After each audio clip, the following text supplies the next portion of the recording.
Sactown Sports Headlines. I'm Chris Verlad with your Sactown Sports headlines. Sacramento Kings ended their road trip with a 130-128 win over the Houston Rockets last night. Kings will be back at home tomorrow when they take on the Dallas Mavericks. You can listen to the game right here on Sactown Sports. It's trade deadline day, and so far the biggest trade happened last night when the Nets traded Kevin Durant and TJ Warren to the Phoenix Suns for Mikal Bridges, Cam Johnson, Jay Crowder, 4 first-round draft picks, and a pick swap. You'll get all your trade deadline news right here with Deuce and Mo. So let's start the show. live from Sacramento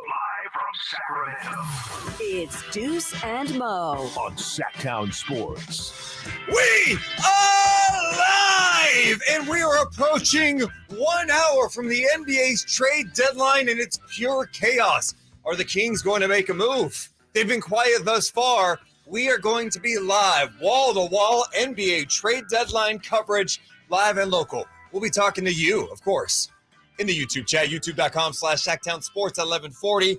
On the phones, 339-1140, 1-800-920-1140. I'm Deuce Mason. That's Morgan Reagan. It's insane right now. We are going to be reacting live. We are getting details about deals left and right, including the Warriors just making a big 3-team deal. James Wiseman, the former number 2 pick in the draft, he's gone. He's going to the Atlanta Hawks. Sadiq Bey is going to, excuse me, did I just say he's going to the Hawks? I already messed that up. There you go. James Wiseman's going to the Pistons. Sadiq Bey is going from the Pistons to the Hawks. The Warriors, they get like 5 second-round picks. That is wild.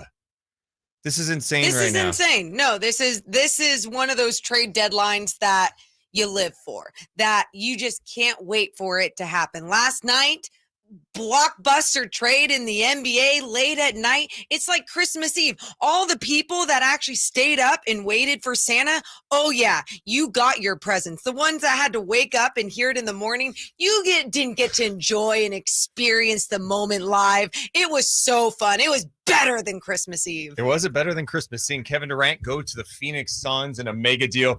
That's been the big one. Think about the last couple of days. You've had Kyrie go to Dallas. You've had KD land with the Phoenix Suns. And of course, more trades today. You also had the one yesterday that ended up going through the Lakers, Jazz, T-Wolves.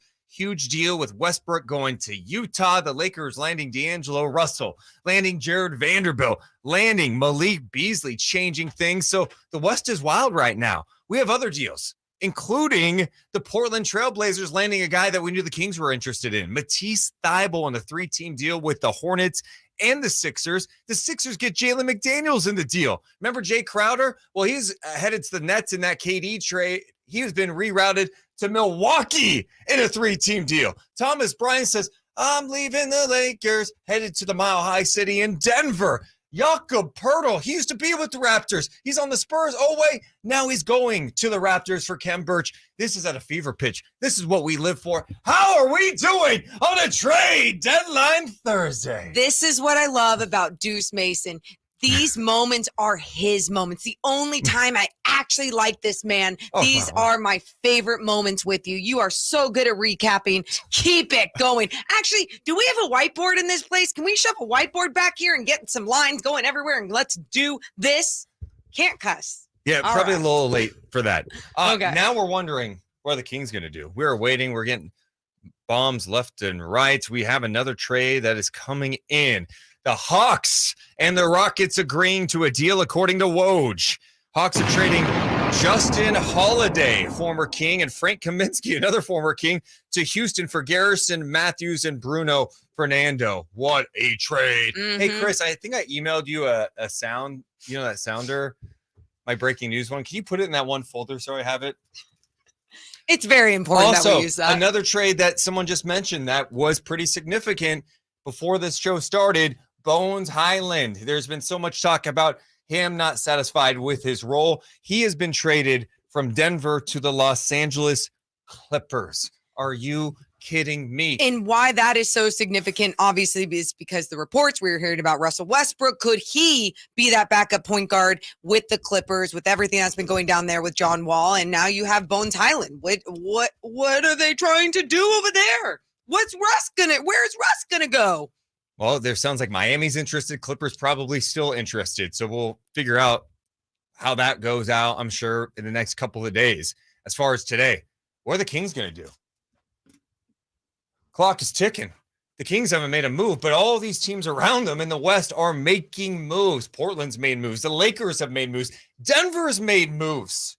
The Phoenix Suns made a huge move that will shift the Western Conference. So will the Kings end up doing anything? Morgan, here's my thing. Yeah. The Kings are in the number 3 spot right now, but we know how fragile it is, right? Mhm. Right behind them, 4, 5, 6, just 2 games back. It could change really fast. These teams got better behind them.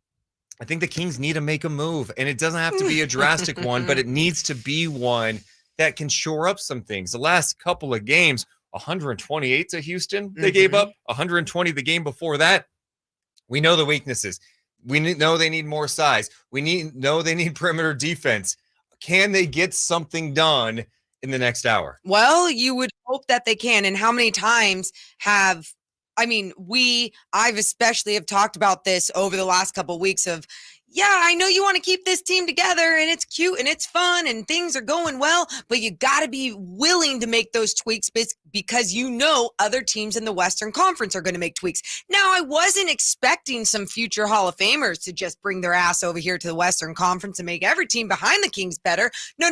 I did not have those expectations. But now, you shouldn't be freaking out today. You should have already had some plans, some trades, some talks in mind. And I'm sure that they did. But I think when you look at a guy like Jared Vanderbilt and you saw him go to the Lakers yesterday, that was a little deflating, right? And then you see Matisse Thybulle, another name that was connected to the Sacramento Kings. That was a little bit deflating. You're seeing some of these fringe guys, these names, and that's where you're going, why can't it be us? Vanderbilt, Yep. Thybulle, Yep. Josh Hart, McDaniels, some names that you go, all those guys probably could have helped the Kings a little bit. Absolutely. There's still time for the Kings to make some moves here, but the clock is a ticking. We appreciate everyone joining us live right now on the YouTube feed, youtube.com/Sactown Sports 1140. If you're driving around, you should check out that feed too. I see that we're approaching 700 people watching us live at this hour. That's an all-time high for this show on this channel or station, whatever you want to call it. The biggest thing you could do, though, I see those 600 plus people here, hit the thumbs up. That should be at 500 thumbs up in the next, 25 minutes. So hit the thumbs up button. All that does is help the channel grow so people know we are live from 6A to 6P, and the coverage will not stop today when we look at the NBA trade deadline. It is insane. Morgan, are you okay? What are you doing? Nothing. I'm having 6 shots of espresso in my cafe. So are you, though, Deuce. And something that funny that happened earlier today. We got coffee, and my hot scalding coffee spilled on my hand. It opened up, spilled on my hand, burning my hand. First thing that Deuce says is, hey, NBA trade deadline, it's hot. And then the second thing he proceeds to say is, that's why I don't get hot coffee. Not, hey, is your hand okay? Do you have a 3rd-degree burn? Do you need help? That is what kind of Deuce you get on the NBA trade deadline day. And I don't even care because I appreciate your energy. Yeah, I don't know what the issue is. So No, I need to go to the hospital still, but I'll be okay, everyone. I mean, sorry, I don't know what to say about it. I mean, shake it off. Put some water on it. That's why I'm drinking my nice ice espresso today. All right, Morgan Reagan, we know Kevin Durant's going to the Phoenix Suns. We talked about some of the trades that have happened this morning. Still waiting to see if the Kings can get anything done. The Durant news came late last night. It was shocking, to say the least. Not shocking that Durant would want to leave. It just didn't feel like, the Suns were going to come in with a new owner and just make a huge move right away. We heard the talk that maybe they'd be motivated to do so. But to get this deal done, they give up Bridges, who I like a lot, Cam Johnson, Jay Crowder, and first-round picks in 23, 25, 27, 29, and a pick swap in 28. Insane. But I look at this team with the Phoenix Suns. They didn't have to give up Ayton.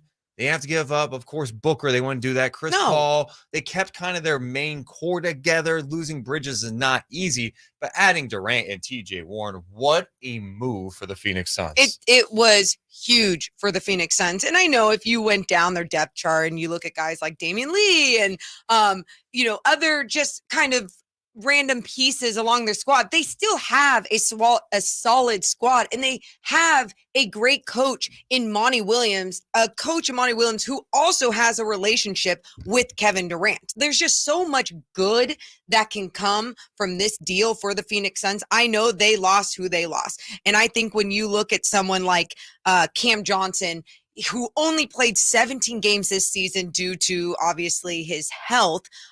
He's a young, good player that will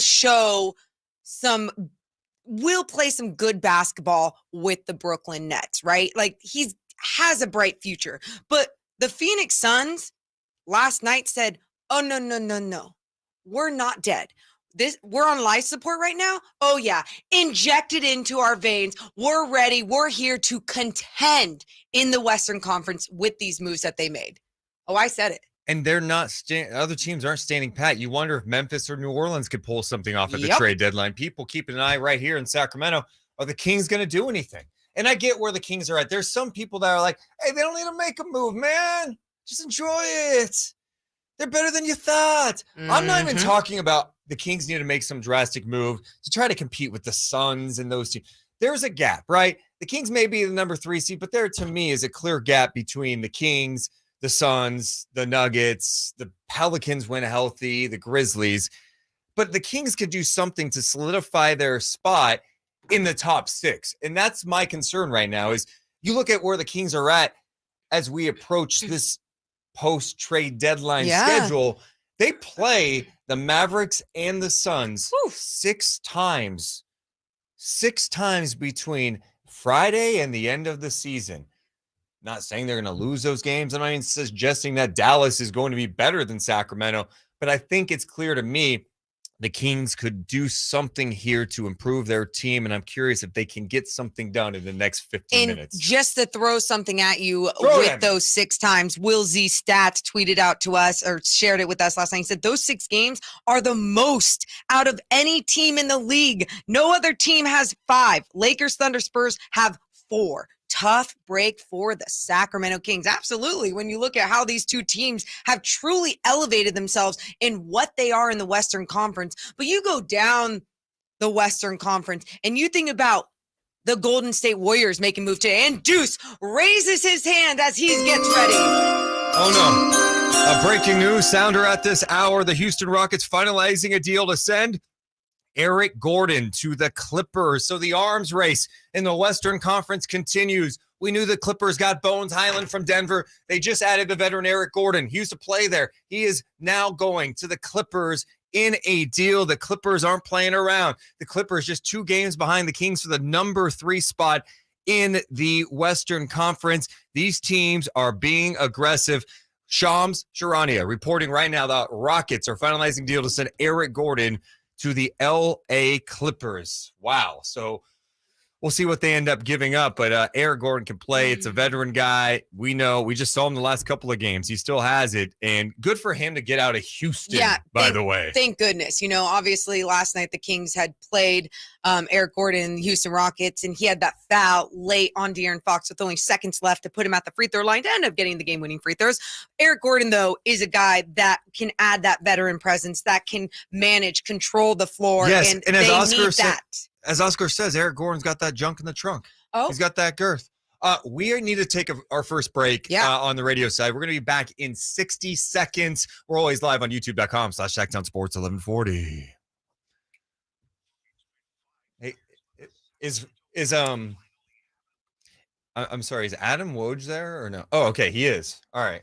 Almost, can he hear us? Almost 800 people are watching right now. Give me a hell yeah and a thumbs up, please. Smash that thumbs up. It just helps our channel grow. Live and local from 6A to 6P.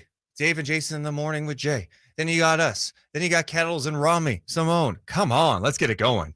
It was 1879 when the... Apparently, this sounds like this is going to be a multi-trade deal with Eric Gordon going to the Clippers. We'll keep you posted on that in just a second. Yeah, when you see all this movement, you get a little like, the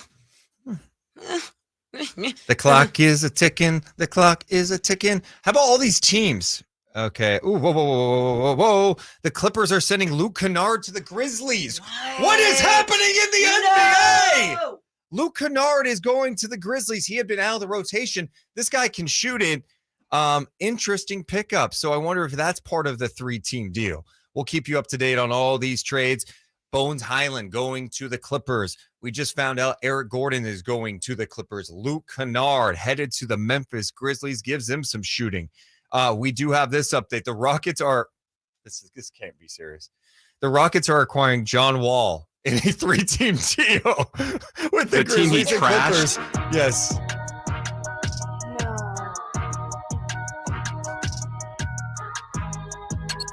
Deuce and Mo on Sactown Sports. Oh my goodness. The trade deadline is in 46 minutes. It's insane. 45 minutes and like 10 seconds, actually.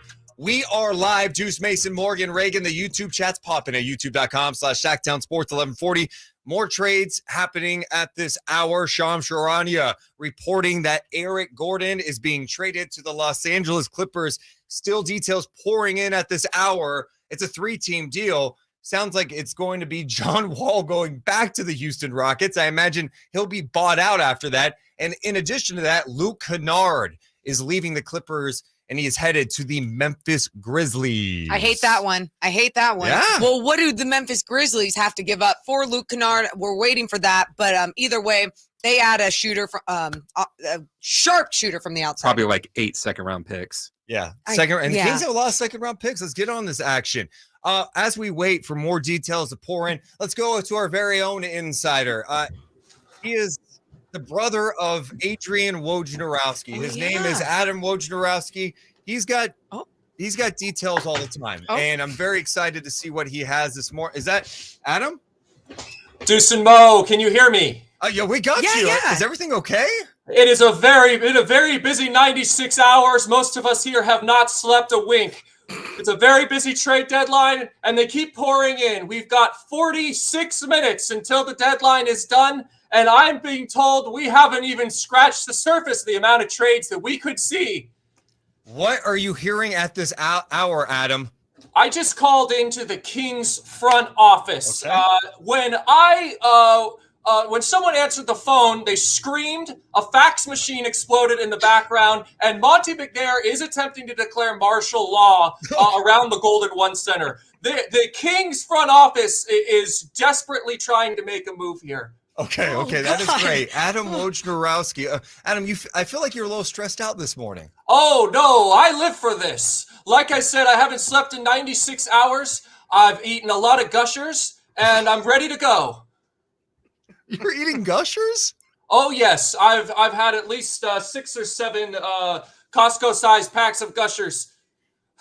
Adam, one of your tweets that you had last night, which I just thought was obviously very informative when talking about the Western Conference and the Kevin Durant trade. It was about... Thank you. Yeah, no, absolutely. You said with the acquisition of Kevin Durant, the Suns will have a viable option to keep up with Trey Lyles in a potential playoff matchup with the Kings. So you think that Trey Lyles and the Kings could be serious contenders in the West, especially with Kevin Durant and Kyrie both coming into the Western Conference? Absolutely, Morgan. I've talked to a lot of league execs around the league, and their sources are telling me that Trey Lyles instills a kind of fear that is not normally felt around the NBA. The Suns felt like they had to make a move to keep up with the Kings, keep up with the rest of the Western Conference. Kevin Durant moves. In addition to that, about 80% of the NBA has moved currently to different teams. So we'll keep it tracked right now. I would like to touch base on a rumor I'm hearing right now out of Sacramento. Oh, hold on. Let me play the sounder. Adam Wojnarowski, Adrian's brother. What do you have about Sacramento at this hour? I have an atom bomb coming out of Sacramento. In an attempt to make a move to keep up with the rest of these Western Conference editions, the Lakers, the Suns, everyone attempting to get better. Luke Kennard to the Grizzlies now. Could the Kings possibly throw the beam into the mix to try to get an asset? Adam, You're messing. Are you suggesting they could be trading the beam? We threw this into the trade machine. The beam, 2 firsts, Barnes, Murray, Davion. The Tower Bridge in 2 seconds for OG Anunoby. Who says no?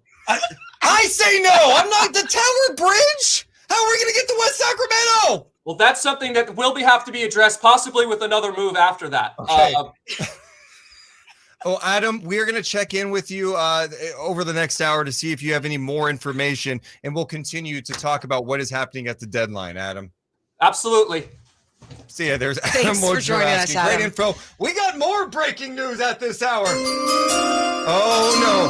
Oh, my goodness. It is pouring in. The Lakers. The Lakers are trading Patrick Beverley to the Orlando Magic for Mo Bamba. Oh! So the Lakers already moved on from Thomas Bryant. They sent Thomas Bryant to the Denver Nuggets. Hey, we need a backup center.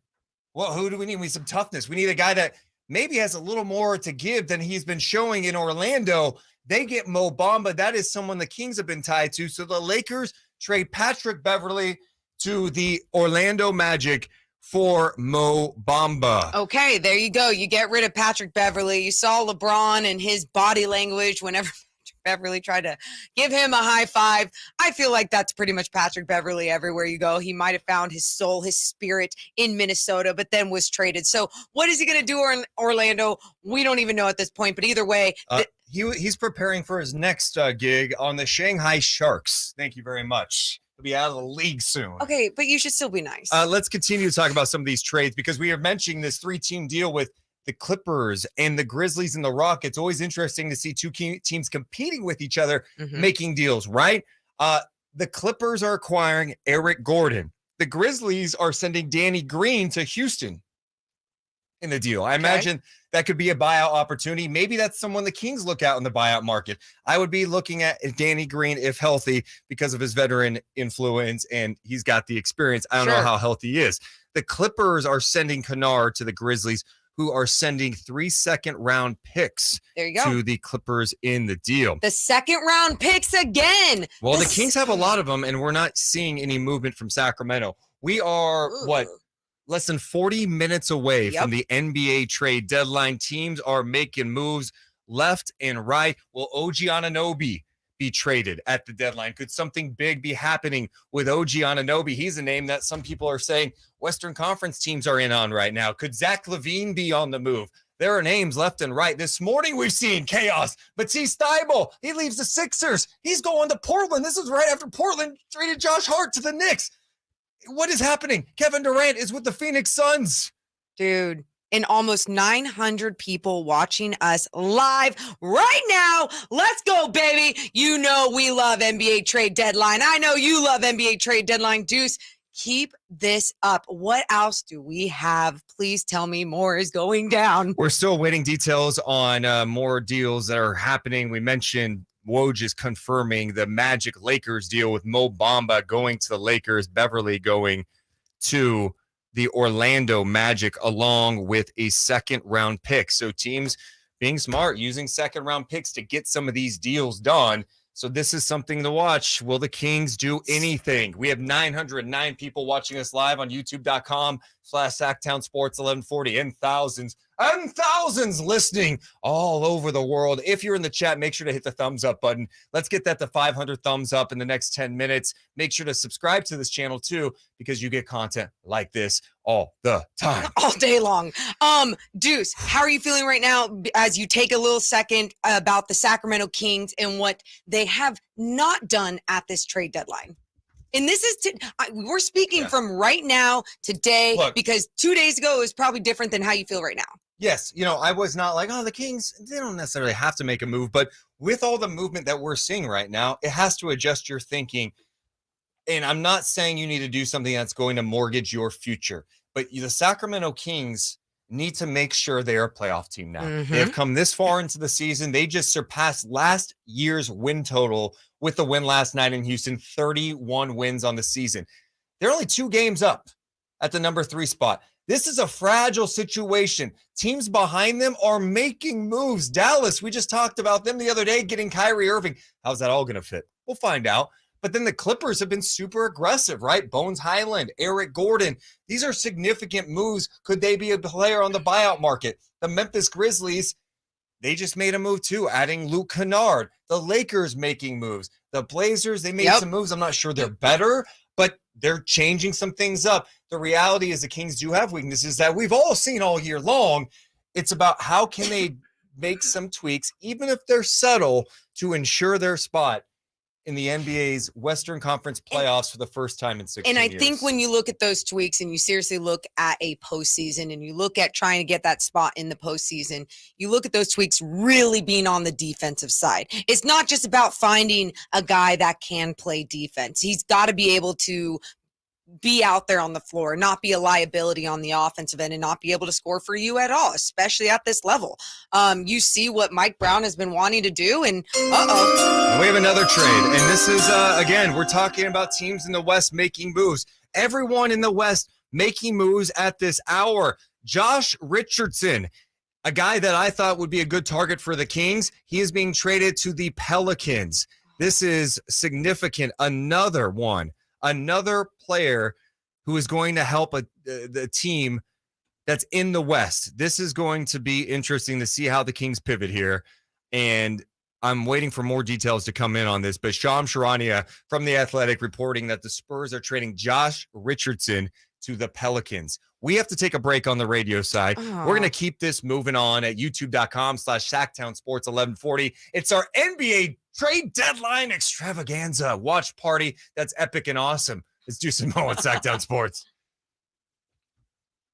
Oh, man. Dude. okay. Yeah. It looks like the Spurs in the deal are getting Devontae Graham and 4 second-round picks.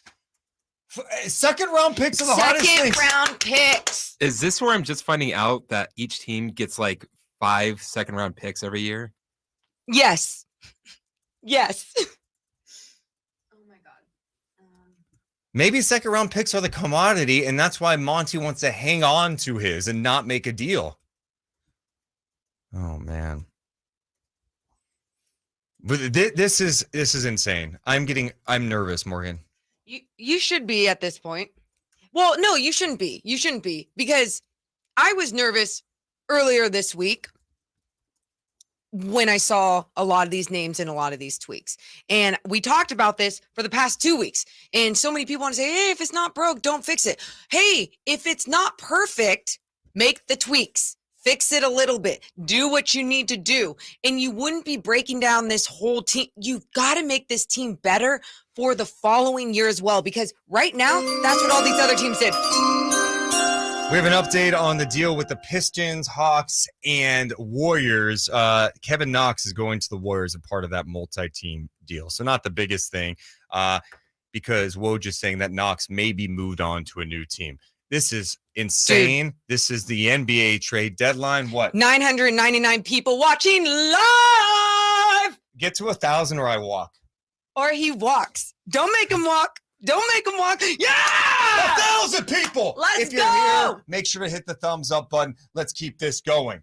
Let's keep it rolling. What is going to happen in the final 33 minutes? Deals galore in the NBA. People in Sacramento going, are they making a deal? Is it just going to be Kessler Edwards? Are the Kings content just moving forward with what they have? We're going to keep you up to date on the very latest deals in the West. This Western Conference, you got teams making deals. The Warriors, Clippers, the Nuggets, the Pelicans, the Grizzlies.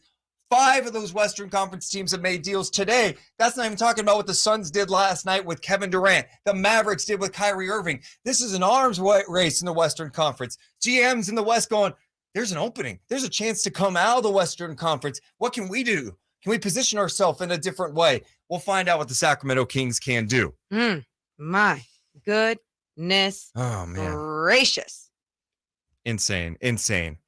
Like anytime we think we have a long day, you got to think about these guys. Shams, Woj, Chris Haynes. I know. What? I don't. Oh. They sit there and wait for someone to text them something. We're here providing the energy. Okay. Talking to the people live, Morgan.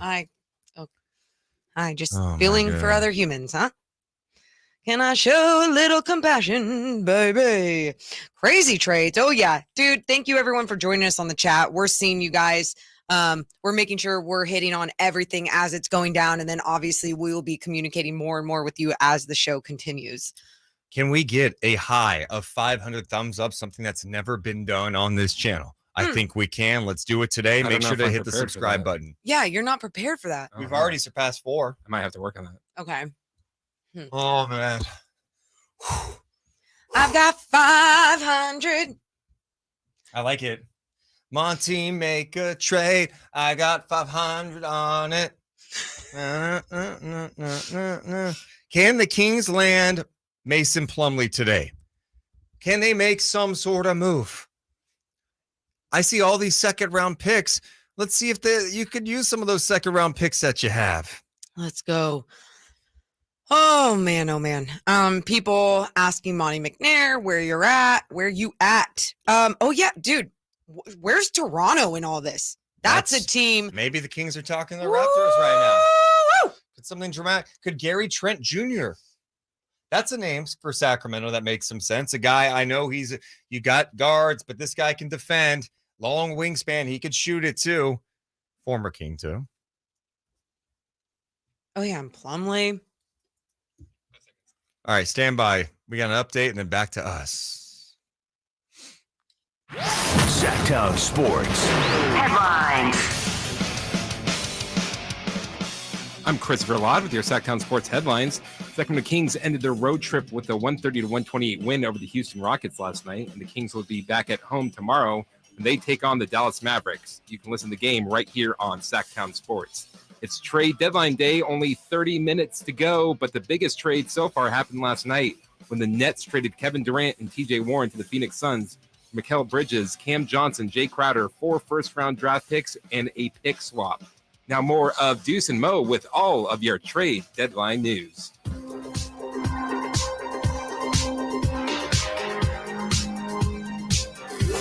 It's Deuce and Mo. Deuce and Mo. Sactown Sports. I am so nervous right now. We are less than 30 minutes away. In fact, we are 29 minutes away from the NBA's trade deadline. Deals are coming in at a fever pitch. Can the Kings make one? We haven't heard them make one, but teams around them, they're making deals. The Suns get Kevin Durant yesterday. That was a huge deal. That shifts things in the Western Conference. Portland traded for Matisse Thybulle in a 3-team deal with the Hornets and the Sixers today. Jalen McDaniels goes from the Hornets to the Sixers. That's a good pickup for the Philadelphia 76ers. Jay Crowder gets moved. He was traded in the KD deal. He goes to Brooklyn. Doesn't even really stop there long because he's headed to the Milwaukee Bucks. In the Western Conference, Thomas Bryant was not satisfied with his role with the Lakers.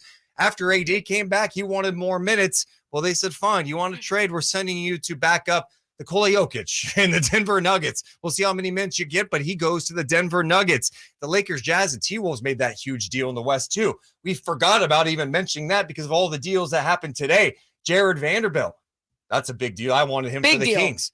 Malik Beasley, D'Angelo Russell, they're going to L.A., trying to get the Lakers into making a playoff push. Mike Conley, bringing a veteran presence to the Minnesota Timberwolves. Utah gone, we don't care. We're trying to get 800 picks. Let's tank. Let's figure out what we want to do. Who knows what Danny Ainge wants to do? What else is happening? Well, just in the half hour we've been on, Bones Highland's been traded from Denver. He is going to the LA Clippers, who also made a 3-team deal today. Memphis makes a deal. They trade Danny Green. He was there. He came back. They trade him to Houston. Eric Gordon finally says, let me be free. He goes from Houston to LA, and Luke Kennard, the sharpshooter, is with the Memphis Grizzlies. This is the NBA's trade deadline. And we haven't mentioned that the Golden State Warriors, remember they drafted James Wiseman, number 2? They could have drafted Tyrese Halliburton. They could have drafted LaMelo Ball. But you know what they did? What? They traded James Wiseman today. They want to save some money. A 3-team deal with the Hawks. Sadiq Bey goes from the Pistons to the Hawks. Warriors get like 5 second-round picks, and Kevin Knox is back. Doesn't even sound like they're going to keep Kevin Knox. This is just where we're at right now at 11:33 p.m. Pacific time. Let's all take a second and drink it in. Thank you. Well done, Deuce Mason. Well done. Loving the NBA trade deadline recap. And my goodness, I cannot wait to just break down some of these moves because truly, it's not about breaking down these moves for these other teams, but now you're seeing so many teams get second round picks, right? They're getting all these second round picks in a lot of these deals. We just talked about the Warriors sending James Wiseman, getting some of those second round picks. Those second round picks are showing to be a lot of value when it comes to the NBA trade deadline. Look around the league today. How many times were teams getting guys for second rounders? The Kings have a lot of second rounders. They have not made any moves with these second rounders. And they have expiring deals too, right? Yes. So the Kings have a second round pick this year. They've got 3 in 2024. They've got 1 in 2025. And of course, future ones down the stretch. They've got plenty of second rounders to move. And apparently that's like a hot thing to move, right? So that's what I'm saying. What moves are going to be made, right? So many people asking about Rashawn Holmes. Could he be moved? That's going to be a challenging deal to make, but Alex Len's an expiring deal. Terrence Davis, Matthew Dellavedova, KZ Okpala, Chimezie Metu, they have some expiring deals. Can they turn it into anything? There was a report from New York, Ian Begley, who covers the New York Knicks, mentioned that the Kings have shown interest in Derrick Rose. I don't know how that fits in. No thanks. When you got Davion Mitchell, Derrick Rose, former MVP, he's shown he could still play a little bit, but hasn't played much this year. He's been out of the Knicks rotation. Mm-hmm. How does that work? Does it really address the Kings' need? What moves can the Kings make in the next stretch? I am fascinated. Even as simple as Josh Richardson getting traded and not being associated with the Sacramento Kings in any more of these I forgot talks. about Josh Richardson in my trade recap. Yes, you did. And he's headed to the Pelicans. And thinking about what he can do with defensively, right? With a 6'10" wingspan, just a guy that has those defensive instincts that can be athletic, can play out at 29 years old. You know, he's been around for a little bit now, and he's a tough guy. Those are the pieces the tweaks that you want the Sacramento Kings to make. And in years past, Deuce, I've been like, oh man, the Kings don't have good to trade for good. They don't have these pieces to trade for other pieces. Not only do they have good pieces, good enough pieces, let's say, to make trades, they have second round picks. And we're seeing right now in the NBA, everybody wants a second round pick. You get a second round pick. You get a second round pick. You get a second round pick. We have the most views that have ever been on a live feed on this channel. Appreciate everyone in the chat. Let's keep the chat rolling. Let's get it going with a ton of more thumbs up. We have finally reached 500 thumbs up for the first time in history. I got 500. Yes. Team make a trade. I got 500 on it. That's beautiful. Beautiful. We await more trades. Let's squeeze in someone on the phone. Let's check in with Dave. Hi, Dave. Dave. Hey, what's up? Dave, how's it going? Hey, Hi, what's Dave. up? It's the NBA's trade deadline. I'm feeling good. I'm feeling energized. I'm wondering if the Kings are going to make a move. How are you feeling, Dave? I'm feeling damn good, man. You know what I'm going to say, and I know you guys just touched on it about 30 seconds ago. I really think Derrick Rose would be a nice fit. I don't think they have to do a whole lot, but we've all seen it. When Pierre's not in the lineup, this team collapses. And I think Derrick Rose would be a good fit going into the playoffs for that experience. Yeah, I mean, look, I'm not doubting that Derrick Rose could help a team. Of all the needs for the Sacramento Kings, I just don't view that as the biggest, you know? I'm very familiar with Derrick Rose can do. It's just, I look at, they need help with a perimeter defense. They need help with a big. Does that address a legit need? That's why I'm not really excited when I hear that Derrick Rose name. Now, that's just a rumored thing that the Kings may have shown interest. Who knows if it's true or not? It's rumor time. We're just drinking it all in at this point. Well, I know I've been seeing a lot of chatter that New York wants to move him. Yeah. But I just think when Davion's not capable, I don't think Davion is capable to run this team, especially come playoff time. You're going to need another experienced point guard. Yeah, Dave, I appreciate you checking in, man. Yeah, I would say this, Morgan. Davion looked pretty good last night. Well, and not only that, not only do I want to talk about that because Davion did look pretty good last night, but he talks about how, hey, you know, when he does go in, it doesn't look like he can do it. He's not getting enough minutes in experience. And I know you got to make sure you're capitalizing on the minutes that you are given. You got to be efficient in that time that you are given, but you are also given a huge task being the backup point guard on this Sacramento Kings squad with this brand new motion offense this season, right? And if it doesn't work with the style of play that you're used to, you got a lot more to learn quick, and Davion Mitchell has had to try and do that. And when you look at Derrick Rose and what he's done this season, only playing 26 games last season, had a much better season with the Knicks, but this season only 26 games and averaging 5.8 points per game, right? So he has that injury history. He's 34 years old. I just don't feel like at all that that's the right thing to move to do. What, you're going to throw a whole bunch of second rounders out there? No, Derrick Rose is still going to cost more. I love this in the chat. D in the chat says, that's the guy you picked for a call. What? How about you call then? Yeah, why don't Dave you call was with great. your great take, huh? Why don't you call, buddy? Anyway, I appreciate everyone being in the chat. Make sure to hit the thumbs up button. We'll be back on the radio side, always live on youtube.com/Sactown Sports 1140. Deuce and Mo, the NBA's trade deadline coming up in 21 minutes. Oh, yes. I have coffee in my veins. Coffee in my veins. Appreciate that, Nelly. I was listening on the radio, but had to join the watch party. Keep it up. Thumbs up button. Appreciate that. Plumlee to the Clippers. What? Sorry? Plumlee to the Clippers. You're being No, serious. You're being... you shut your mouth unless you're being. Get him. Get him. For a precision-crafted performance, the decision is easy. A new Acura from I'm hearing Acura a spot in my Get the ear right driving now. experience you've been waiting for. Adrian Wojnarowski reporting that the Clippers are landing Mason Plumlee. Okay, so everyone hates the Kings because nobody wants to make a deal with them. This is huge. Yeah.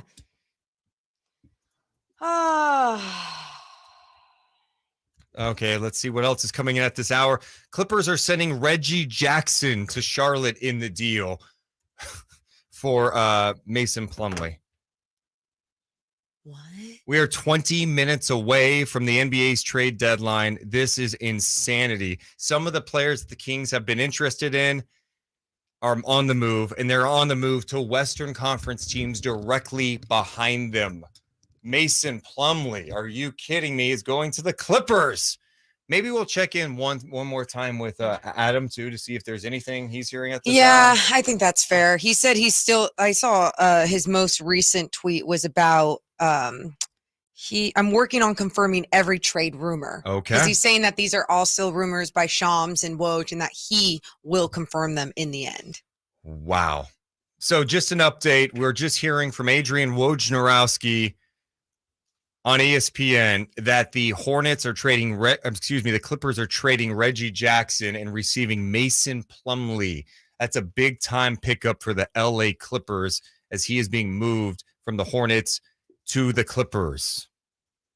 So, yeah, if you're a Kings fan, how you feeling, huh? Not good. Not No, I don't. good. You can't feel good right now if you're a Kings fan. Mm-mm. All these teams behind you. And this is not about me going, I wanted them to stay with the 3 seed. I just want them to make the playoffs. I want them to be in a position. All these teams are getting better. The Clippers just got better today. And not only did they get better, they got players that you could have used. Dude, this is what I was worried about to start the season. I always said, Western Conference, it's not going to stay like this. But the Kings started making strides to look like this good, solid, sustainable team, even if other teams got better. But other teams got a lot better. Kevin Durant coming to the West, Kyrie Irving coming to the West, the Lakers making move after move after move to make their adjustments to be a better team this year, even if they're not going to be a contending team this year. Memphis Grizzlies, even getting Luke Kennard. That's a big deal. I can't. The clock is a ticking. I mean, I don't know how often deals get. I mean, this has been an insane trade deadline. Oh. We are seeing so many moves right now, which is fun. It's just a little more fun when, the Kings are involved in some of them. And today we have seen Denver, Memphis, Phoenix yesterday, the Clippers, Dallas has made moves. The Pelicans, the T-Wolves, the Warriors, the Blazers. Literally every team in the top 10 besides the Kings have made a deal within the last 24 hours. That's not including the Lakers making a deal. So 11 teams right there. Utah, I'm not counting because they're kind of going in a different direction. Same with the Spurs and the Rockets. OKC did make a deal today. They trade Darius Baisley. We have not mentioned that one, but that's not exactly earth-shattering. Hey, there's 26 minutes left, and we're still waiting to hear about Toronto. We're still waiting to hear about possibly John Collins. John Collins has been on the trade block for, I think, 7 years. Correct. Yes, he has. And still waiting, huh? Still waiting. 17 minutes away from the trade deadline. Appreciate you guys being here. We are approaching 650 thumbs up. We have 1,200 people here, the most who have ever been on a live stream on this channel. Make sure you're subscribed. We can get to 6,000 subs here. We can get over to 650 thumbs up. Let's do it. Yeah. Did we break the record? This is the most ever. Yes, absolutely. It's the most ever. What do we do? Bonus? What do we get, boss?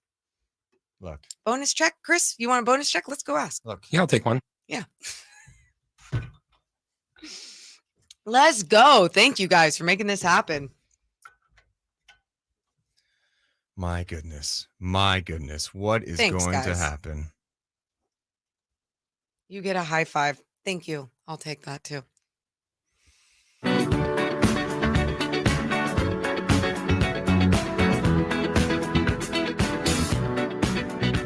It's Deuce and Mo. On Sactown Sports. For the radio people, there's been another trade as we are officially 15 minutes away from the NBA's trade deadline.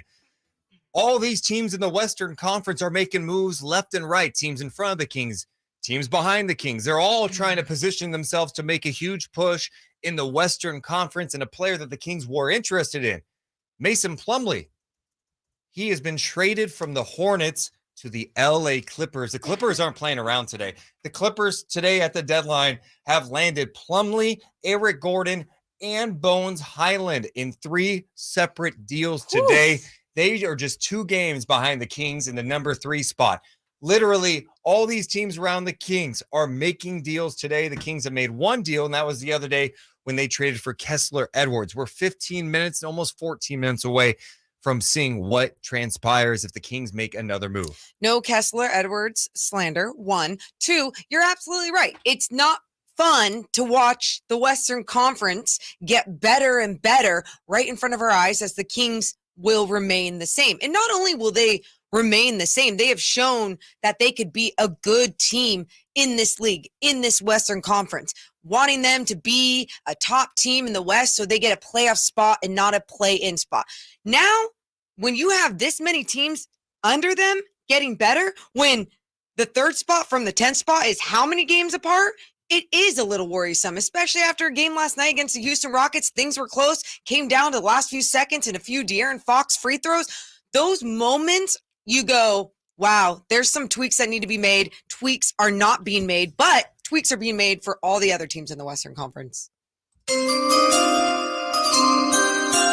Chris Haynes reporting with 13 minutes to go in the deadline that the Hawks plan to keep John Collins past the trade deadline. So another year of John Collins staying in the ATL. Before we continue, before more is happening, hopefully, can we do one more check-in with Adam Wojnarowski? Yeah. Is Adam there? Let's just make sure Adam is there. I don't even know if he, sometimes he takes his naps, sometimes he's hanging out with his mom. Hey, Adam?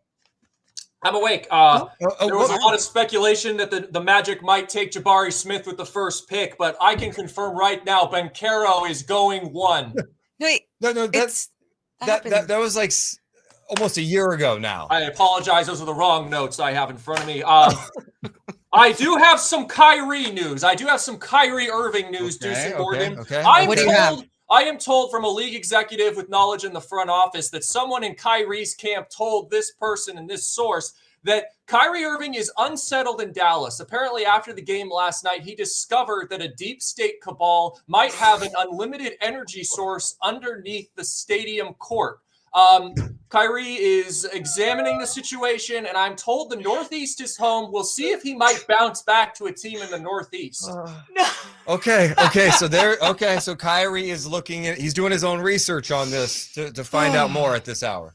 Yes, I'm also told by a league exec that the Western Conference has improved dramatically under the Kings, Deuce and Morgan.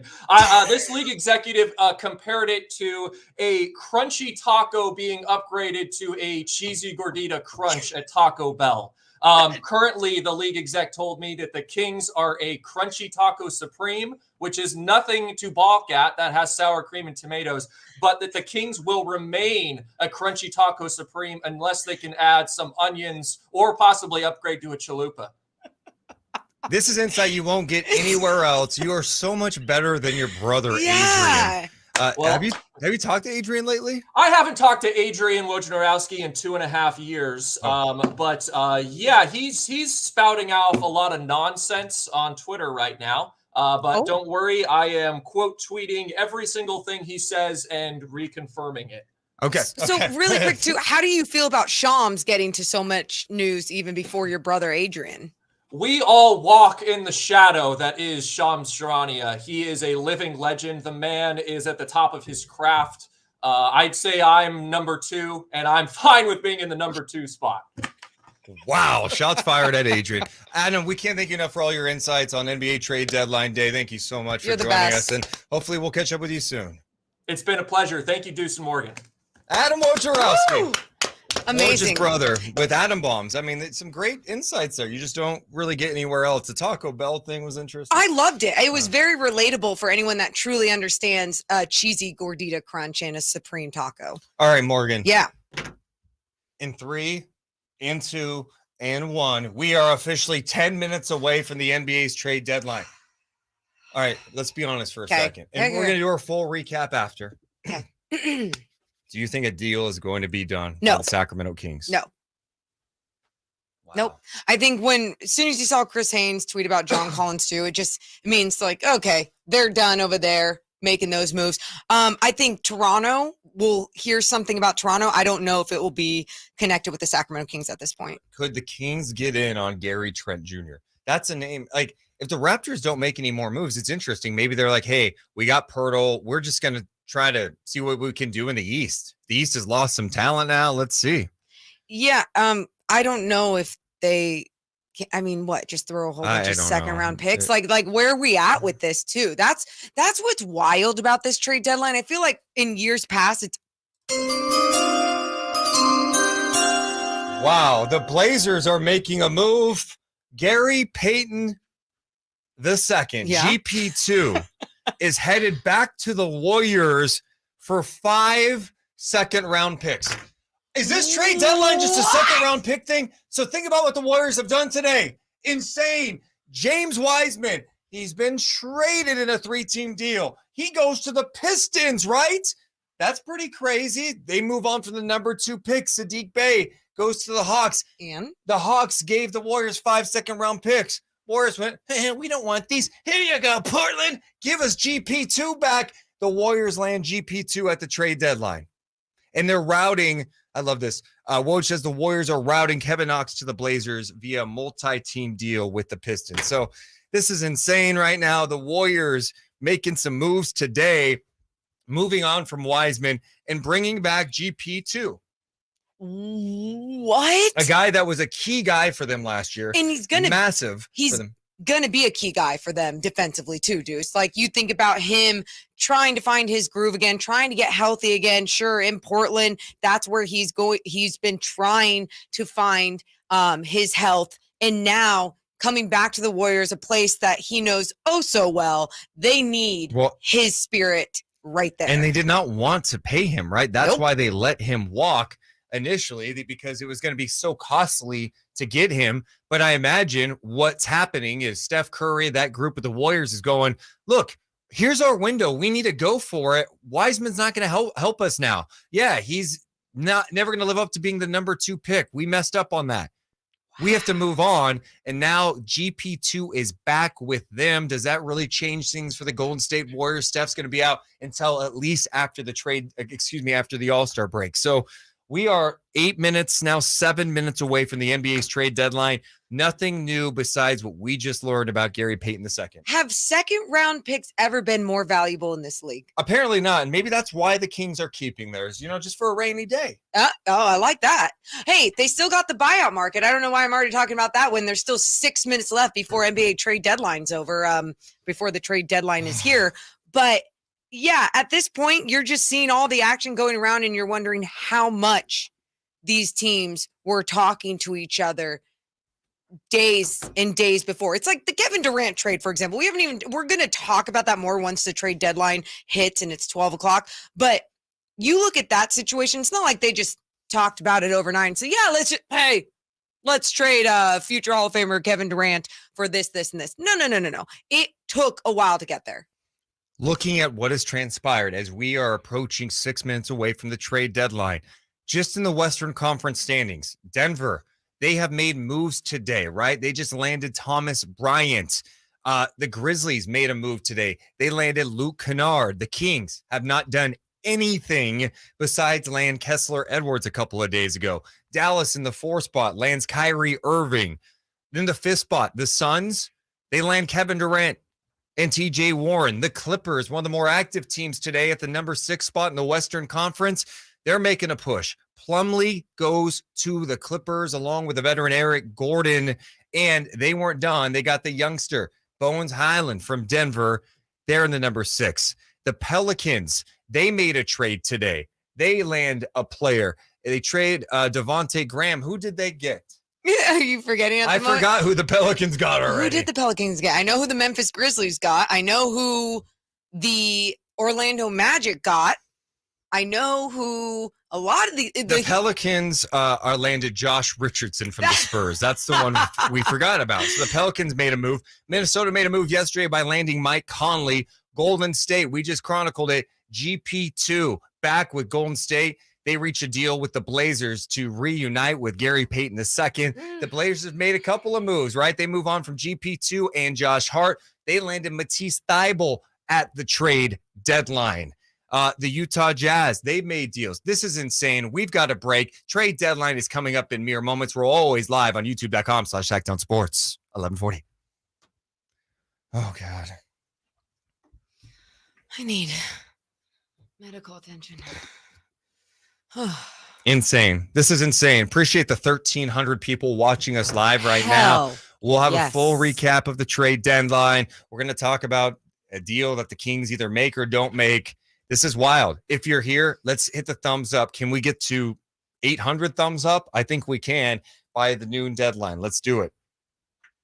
Dr. Bell Pepper says a break at 5 minutes to go. WTF, Deuce. We're not you're listening to me right now. We're not breaking. We're live on youtube.com/Sactown Sports 1140. Always stay live. Just not live on the radio side. Oh, man. We are waiting. I am looking at where the top 6 are right now, and the Kings are at 3. This is going to be a battle for the Kings to stay in the top 6 now, especially if the Pelicans get healthy. They get Zion back, Brandon Ingram. That's a good team. What do they do? The Warriors, the Lakers. This is going to be a really tough battle for the Sacramento Kings. Yeah, because all these teams got better. I mean, what's wild about this is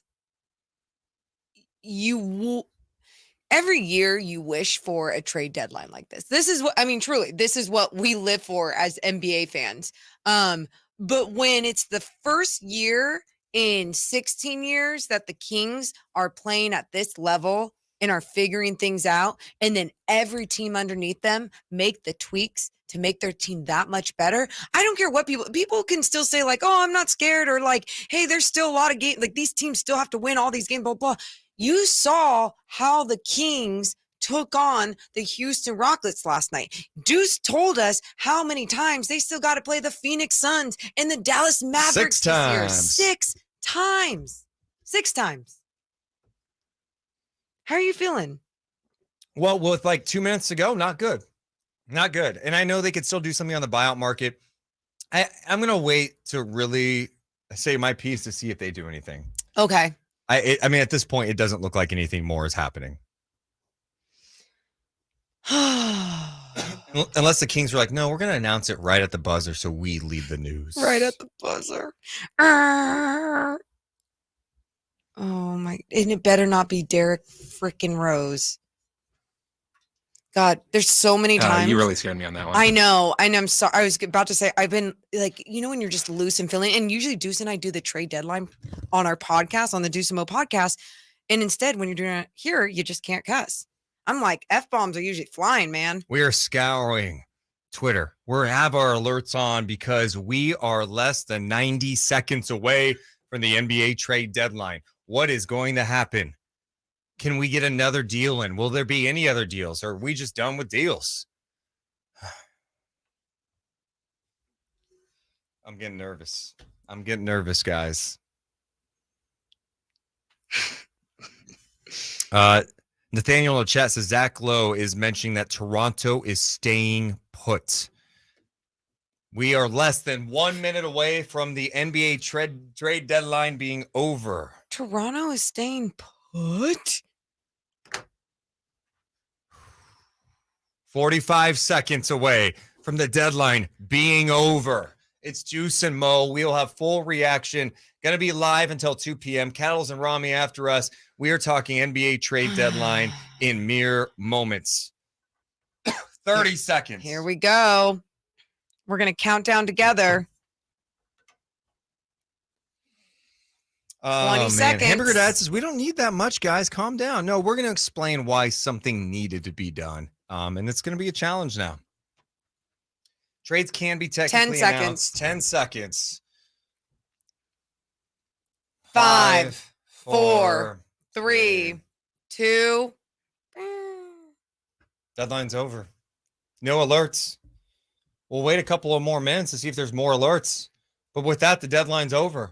And at this minute, the Kings have not made a deal.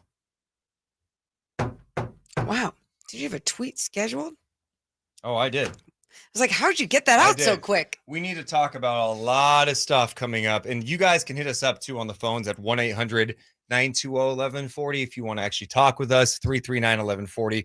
Also, on the chat, stand by for an update. Then we're going to be back live into the show. Sactown Sports Headlines. I'm Chris Rillard with your Sactown Sports headlines. The Sacramento Kings ended their road trip with a 130-128 win over the Houston Rockets last night. Kings will be back at home tomorrow night when they take on the Dallas Mavericks. You can listen to the game right here on Sactown Sports. The trade deadline has come and gone, and the Kings are one of the few teams not to make a major move in the West. So far, the biggest trade happened last night when the Nets traded Kevin Durant and TJ Warren to the Phoenix Suns for Mikal Bridges, Cam Johnson, Jay Crowder, 4 first-round draft picks, and a pick swap. Now more of Deuce and Mo with all your trade deadline breakdown.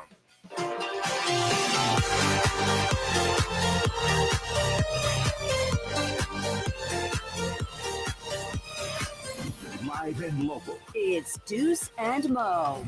Watch the show now on youtube.com/Sactown Sports 1140. I have to be honest. On the Sactown Sports app. I have to be honest. This music is too cheery. I feel like I need the Undertaker theme or something dark because I don't feel good. The Chris has got NBA's you. trade deadline is officially over. And at this very moment, it's crickets.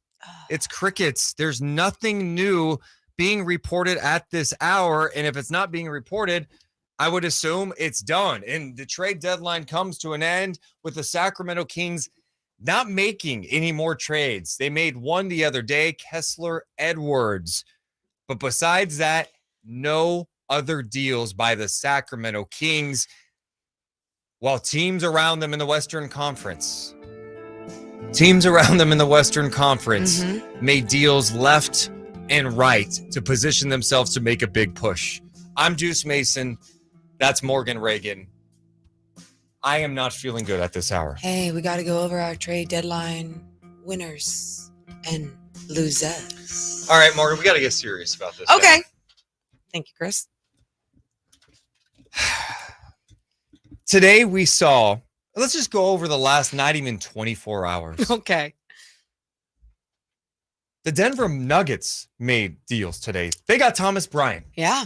The Grizzlies made a deal today. They got Luke Kennard. The Dallas Mavericks got Kyrie Irving. Mm-hmm. The Suns landed Kevin Durant. He is back in the West. The Clippers land Mason Plumlee, Eric Gordon, Bones Highland. The Pelicans land Josh Richardson from the Spurs. Minnesota gets Mike Conley. The Warriors make a trade today. They get rid of Wiseman. Pieces went all over the place. They land Gary Payton II. GP2 is back. Portland lands Matisse Thybulle after giving up Josh Hart, giving up other pieces, including in this deal. The Utah Jazz made some moves to move down. The Lakers made that huge 3-team deal yesterday where they landed Malik Beasley, Jared Vanderbilt, and they landed D'Angelo Russell. I just rattled off 10 teams and did not mention the Sacramento Kings. The Kings are in the number 3 spot, and it's great. The Kings are in the number 3 spot, but they have a 2-game lead on the Mavs, the Suns, and the Clippers, okay? They could be in 6 by the end of the weekend. The Pelicans are just 3 games back. The T-Wolves in the 8th spot are just 3 games back. The Kings are only 5 games from being completely out of it. And today, all these teams around them got better. They did nothing else. I'm disappointed because I think although I didn't need them to take a big swing, I wanted them to do something. You saw some of the names out there from Matisse Thybulle to Vanderbilt. McDaniels goes to the Sixers. And you're thinking the Kings should be able to get into something of this. And I think, to be honest, it's disappointing not only for the fans. I think if I'm in the locker room, I'm a little disappointed today because we have a chance. We are winning. And you want to reward what the Kings have been able to do this year as a team by shoring up some of the issues. They had expiring deals. They had a ton of second-round picks that proved to be valuable, and the Kings do not do a thing. Yeah, I look at this trade deadline, and as an NBA fan, holy moly, it was exciting, right? Trades left and right. As soon as last night happened on trade deadline eve, Kevin Durant was traded to the Phoenix Suns. My first angle was the Western Conference. Oh God, the Western Conference. The Lakers, they were making tweaks, making their team better in the Western Conference.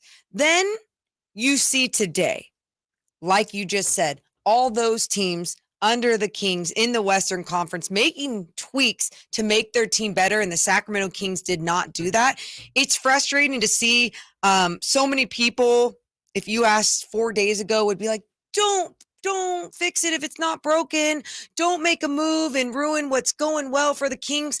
You should always be trying to make the tweaks to better your squad, even if it means to be bettering your squad for the next year. I want the chat. If you guys have thoughts on the NBA's trade deadline, what the Kings did not do, how do you feel about the Kings not making a move? You can do it in the chat. You can also give us a call at 1-800-920-1140, 916-339-1140. We have Sean Cunningham from Fox 40 going to be joining us at 12:30 to get his perspective on what went down at the trade deadline. Now, it's not all doom and gloom either for the Kings. I think I'm just looking at from a competitive standpoint, like, God, all these teams around you look like they got better.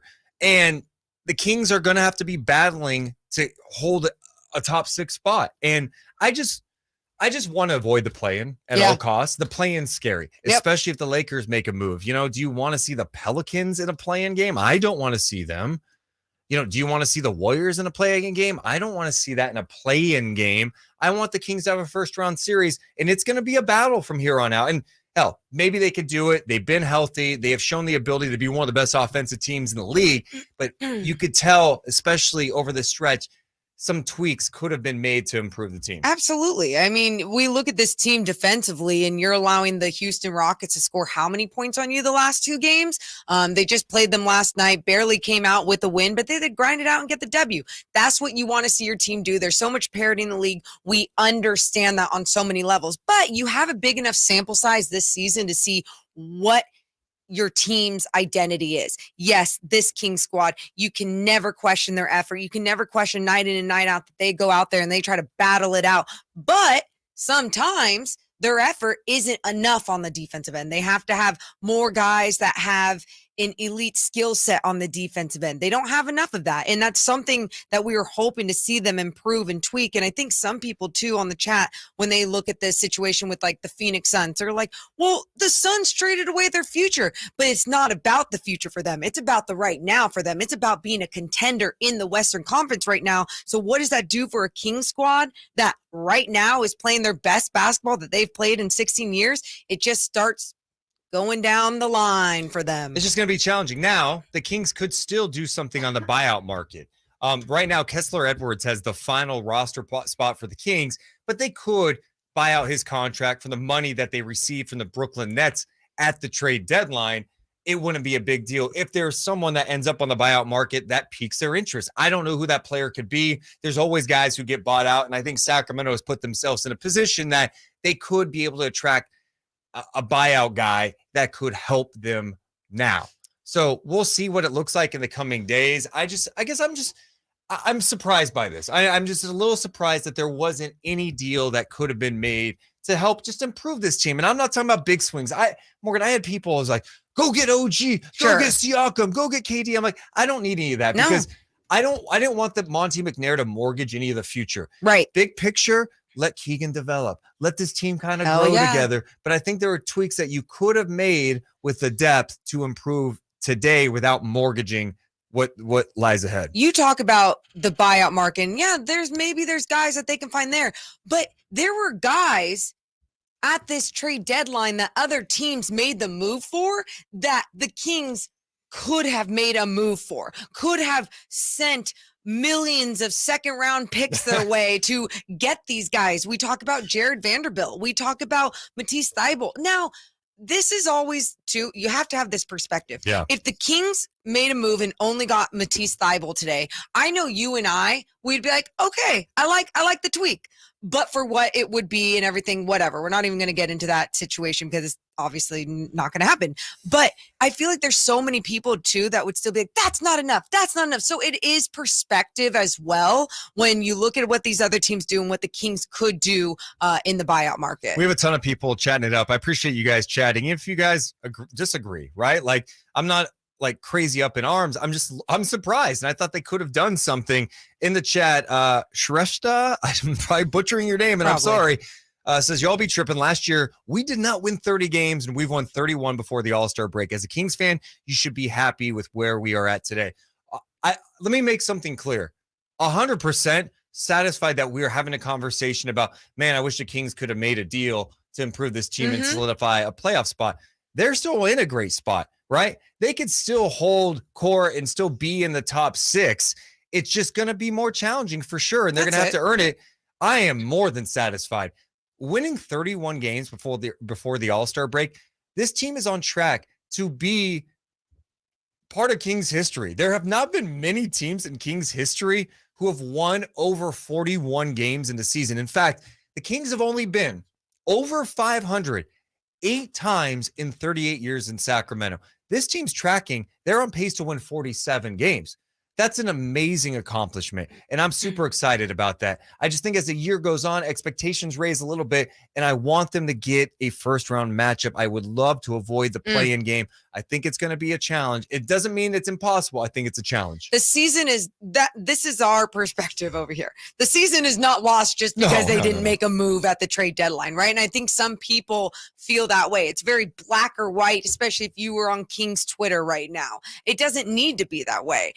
And it doesn't need to be that way just because other teams made moves. And it doesn't need to be that way just because Monty McNair was aggressive last year at the trade deadline and not so aggressive this year. Like, you got to still believe that they believe in this squad that they do have. But just from an outside perspective, watching some of these pieces go around the league and be traded for what they were traded for, the tweaks that were made, I just wish the Sacramento Kings were a part of those tweaks, but it doesn't make me sit here worried today. We have so much to get to over the next couple of hours. You can hit us up, of course, in the chat, youtube.com/Sactown Sports 1140 is. We have almost 1,000 people watching us live right now, an all-time record for this channel. Hit the thumbs up, get popping in the chat. You can also call us We're going to be back in 60 seconds on the radio side. It's youtube.com/Sactown Sports 1140. Deuce and Mo on Sactown Sports. Oh, man. Let's see here. Let's read some of the chat. We've been super rapid fire pace. We'll reset the trade deadline and everything. Jesse says Mike Brown and Jordy are going to have our guys ready. All right. All their teams wanted our beam. We still have the beam. The beam is all we need. Steven, that we didn't think about that. That's a great point. Luis says not enough wiggle room in that poll because I put the Kings didn't make a deal. How do you feel? All good. This is a playoff team and bad. They needed one. I could change it in a second. Someone, Skill says, no longer trust Monty. Damn, you guys are done with him already. That is so funny. That was quick. Yeah. Muhammad in the chat says, this is the first time in my life as a Kings fan we can get better with the buyout market. Cool. No, that's a good perspective. Yeah. Byro in the chat says, yep, teams were asking too much, wanted Murray plus picks. Just because other teams were able to trade with just second round picks doesn't mean they were willing to make the same offer with the Kings. I guess my point is, like, if that's the case, like, why? Like, how come you couldn't? I don't know. Yeah.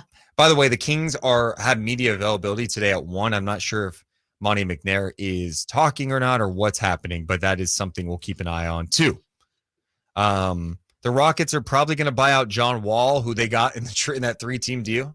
Stand by. I know it's over, still I claim I don't know where else I can go alone. It's Deuce and Mo on your local sports leader. Sactown Sports. Oh, yeah. Deuce Mason, Morgan Reagan. The NBA trade deadline is all over. Do you like this? Yeah, I like the song, but I'm trying to, I'm reading the chat. I'm feeling the vibes of the people. Yeah. And it's definitely mixed today. People are upset that the Kings didn't make a deal. Some are like, hey, guys, we're building. We're not built. Yeah, you got really mad when Chris had an upbeat song right at 12. Yeah. And then now am I mad? No, I was going to say you're mixed at 12:15. I'm sorry that I as a human, my emotions can change. Up and down. I didn't know I could change. So because I felt one way a little bit ago, I have to stay that way just forever? I thought the basketball mind was a robot, personally.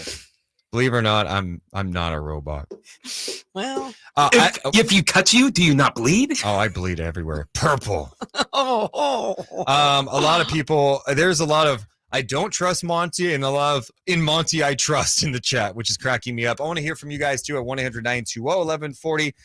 Let's check in first with. Let's go to Anthony. Hi, Anthony. You're on with Deuce and Mo. Hey, Deuce and Mo. How's it going? We're good, man. What's up? I'm looking at this team right now, and I'm feeling pretty good about where we stand, despite not making any big moves. Sell me on it. Well, call me crazy, but I know last night's game was a little bit closer than anybody would have liked, but it's the end of a 2-week road trip. Sure. And I don't know when the last time you guys did 2 weeks on the road, but last time I did, I wanted to die at the end of it. And I wasn't playing professional basketball.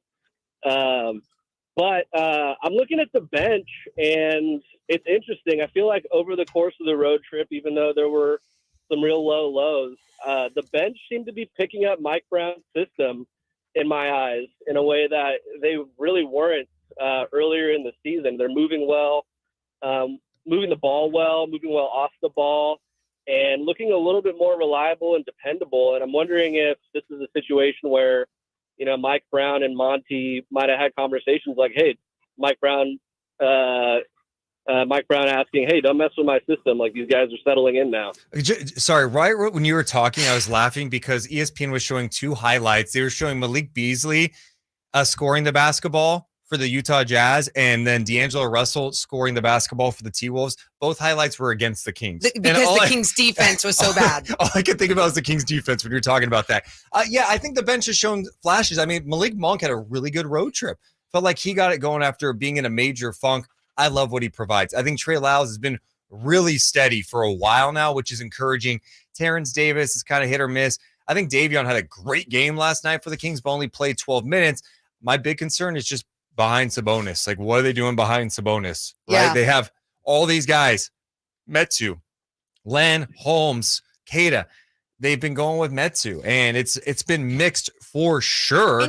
And I felt like that could have been addressed in the perimeter defense. And I'm with you too on like where the bench stands and the improvements that they've shown and the discipline that they have with Mike Brown as their coach, their leader. It's there. But at the same time too, you're seeing the different skill sets around the NBA and especially in the Western Conference on their benches get better and better, and those tweaks get better and better. And the Kings, if they remain the same with the same type of defense that they do have, even if they're showing some flashes, it's just not going to be sustainable, especially in a postseason run.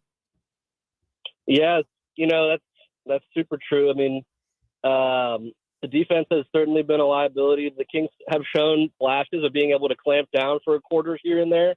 But I'm interested to see how they look after the All-Star break defensively.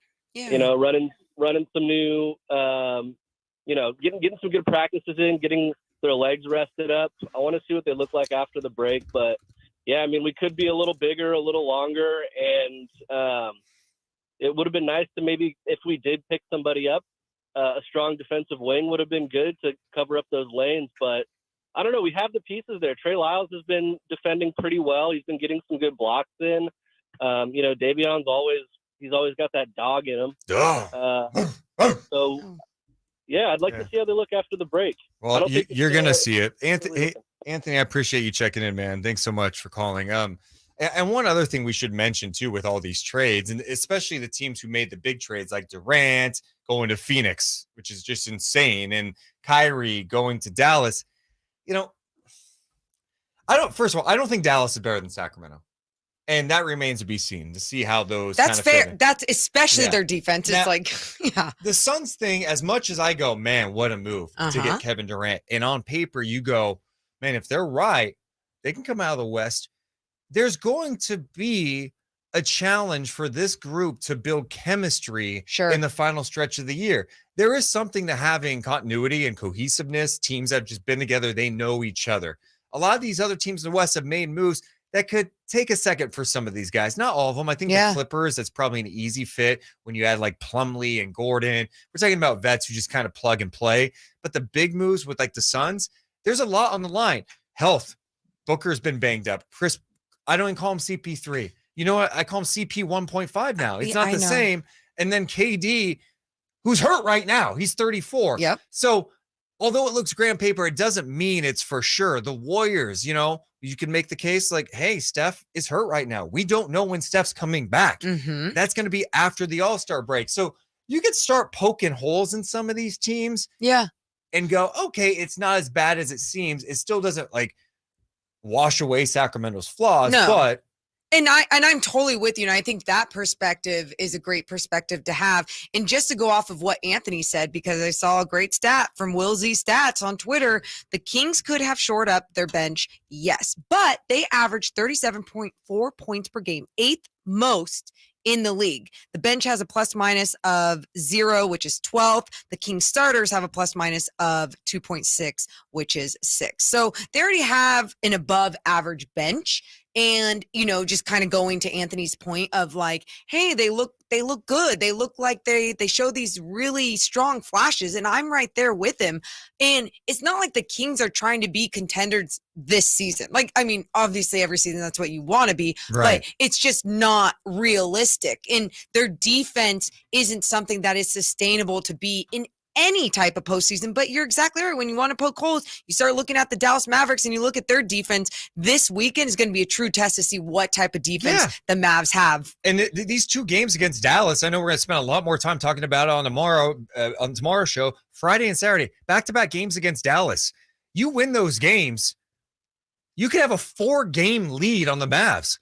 These are big games. On the flip side, you lose both, you're tied. And then they've got the tiebreaker, right? So it's fragile. It's definitely fragile for sure. I think the one other thing I would mention too, you got Denver and Memphis. We already knew they were kind of ahead of the Kings, right? Phoenix looks like they could take a jump here if all things go well with them. The Clippers, they've been playing much better basketball now. Kawhi's starting to actually play games. They improved. The more I look at it, it's going to be a challenge, but the other teams still have flaws too. I'm Yeah. talking myself through this, You're trying. although it's still a little disheartening that no deal was made. Yeah, and yeah, I think that's fine to feel that way as well. But I think truly when you break down everything, we can go in panic mode and break things down. How, oh my God, this name in the Western Conference. Yes, that is how I started my evening last night after all the tweaks were made for the Lakers, and then Kevin Durant to the Western Conference, to the Phoenix Suns. But today, even just seeing the Memphis Grizzlies get Luke Kennard, like that, to me, And that they just gave up Danny Green, who's played 3 games with them. there right? you Like, go. There you go. They didn't have to do anything to do that. Just a tweak that makes them a little bit better. That makes John Morant a little bit better. That has one more weapon on the outside, especially when Dylan Brooks isn't making his shots and is just chucking up some shots. Well, we have so much NBA trade deadline stuff to talk about. And coming up next, Sean Cunningham from Fox 40. He's been covering the Kings since, I think, was it 1951 when they were in Rochester? Correct. Was his first? Yes. He covered the championship team. Correct. Yeah. So coming up next, we'll talk to Sean, get his thoughts on the Kings not making any moves on deadline day. What does he think of the Western Conference? We have him coming up next on Sactown Sports. All right. What is up, chat? Let's read some of the chat. Oh, Skill says, don't talk yourself out of reality. that's great. Not KJJ says, I'm feeling doomerish. Yeah, I mean, when you start looking at things, it's going to be hard. It's going to be hard, but yeah. So funny. So many people have had different comments about your emotions. We have MK Tones is now saying sad Deuce. He says that every day. Oh, he says that every day. He doesn't like my face. Oh, And how come no one has complimented my t-shirt today?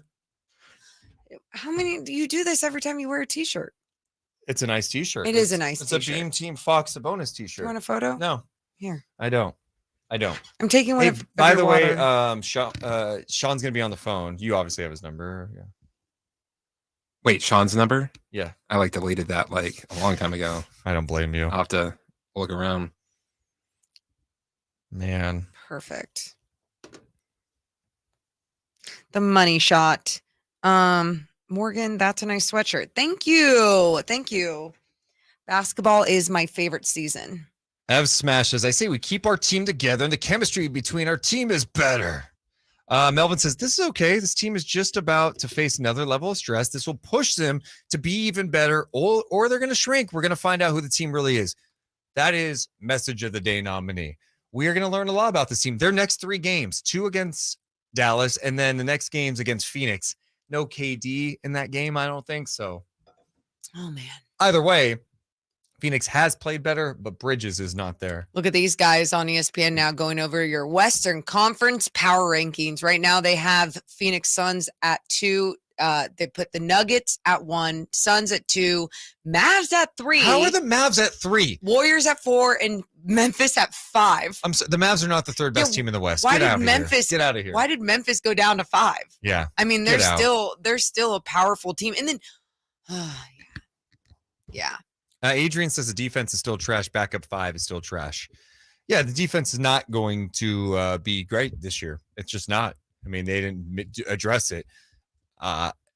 With that said, they're 31-23 with that defense, and it's because their offense is pretty dynamic. They're able to score a lot of points, and Fox and Sabonis have been awesome. By the way, we got Sean Cunningham coming up in mere moments. Appreciate everyone hanging out with us today. Make sure to hit the thumbs up button too.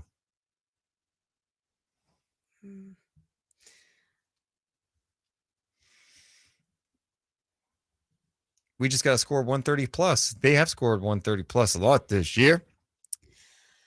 Skill says outscoring teams is fool's gold. Well, you do have to. Hear me out. Oh. You do have to outscore teams to win. Like you can't Not not outscore. outscore teams Yeah. and win. That's a good I just honestly, a little basketball insight. I know people don't basketball think about it mind. sometimes. You have to outscore the team to get the win. Okay, don't be an ass now. You're rubbing it in. I'm just kidding around. I hear what he's saying, but also like yeah. you couldn't. I didn't want to see them make moves today to mortgage the future, and they didn't. They didn't make any moves, so they didn't mortgage anything. But I was more concerned about don't do something crazy and trade Keegan for OG. Oh my goodness. Dude, it's wild too if we're not starting. Headlines.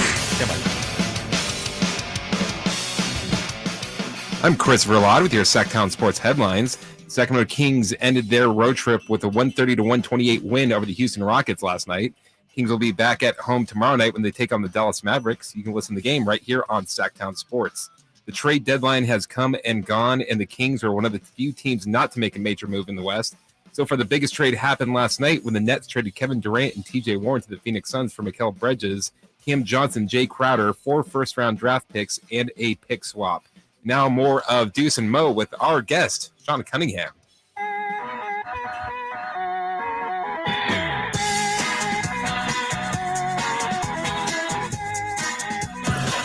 It's Deuce and Mo. On Sactown Sports.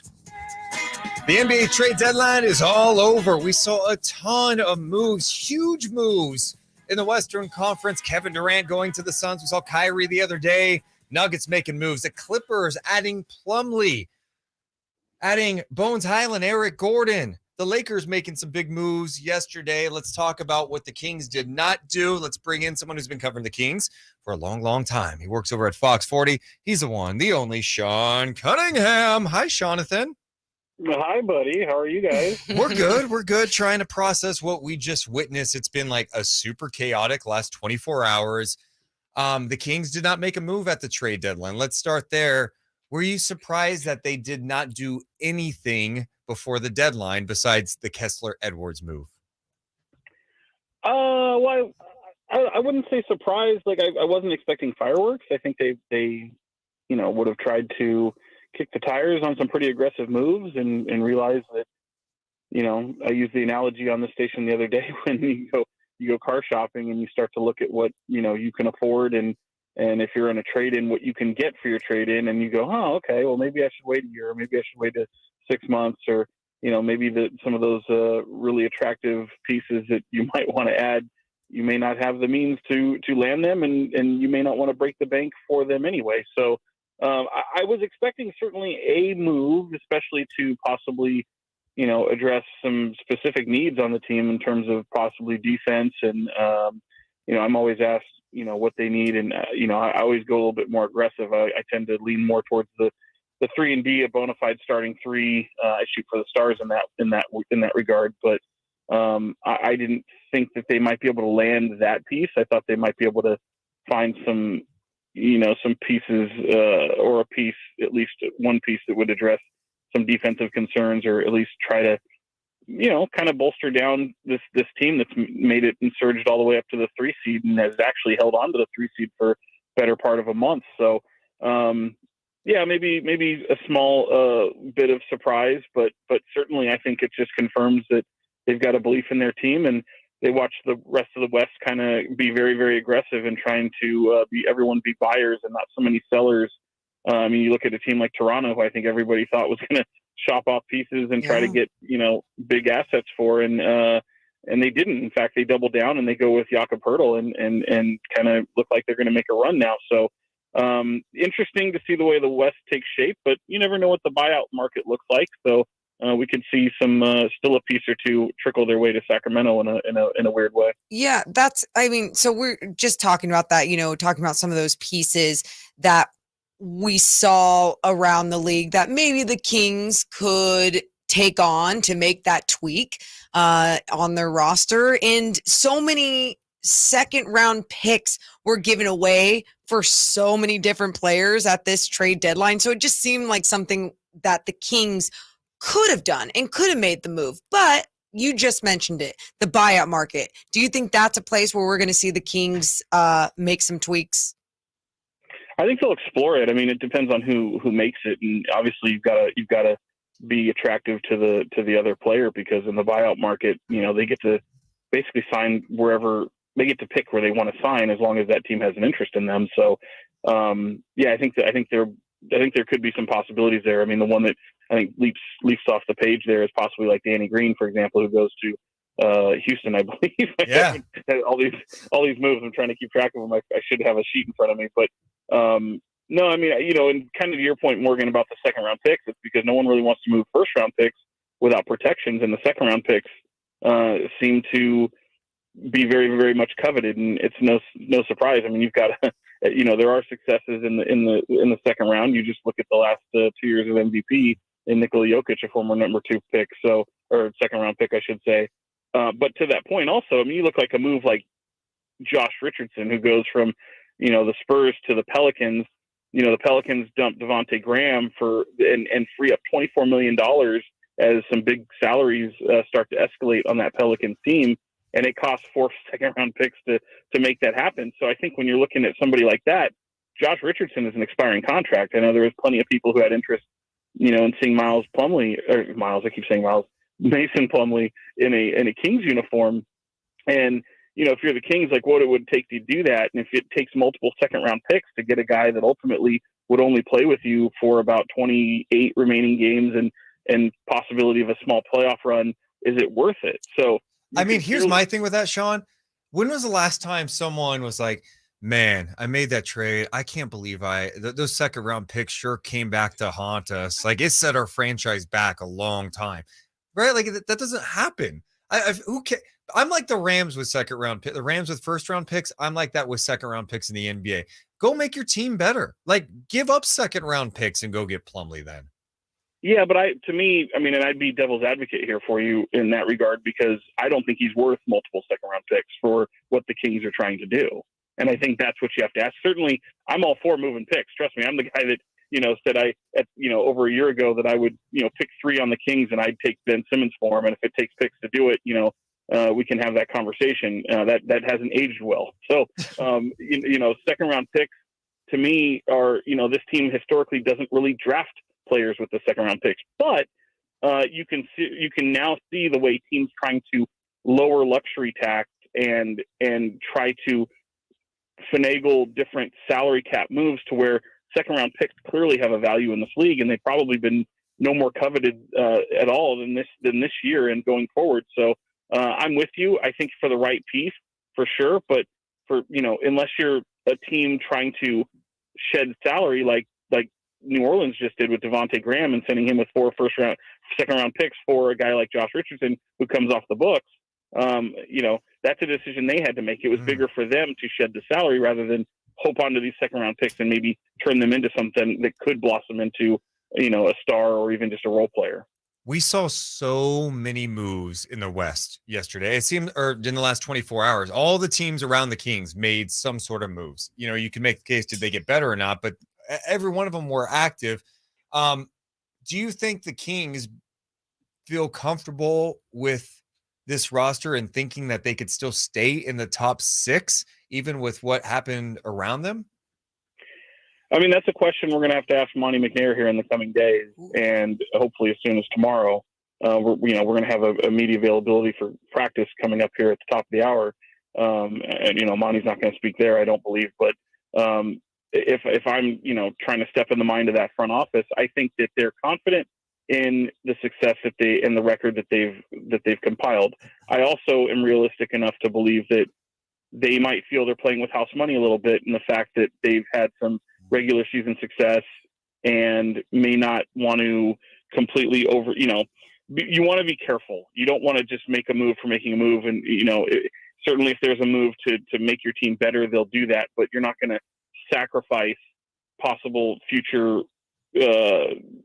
plans that you might have to really go deep with this. You've got Domantas Sabonis here through this season and next. You've got De'Aaron Fox long-term.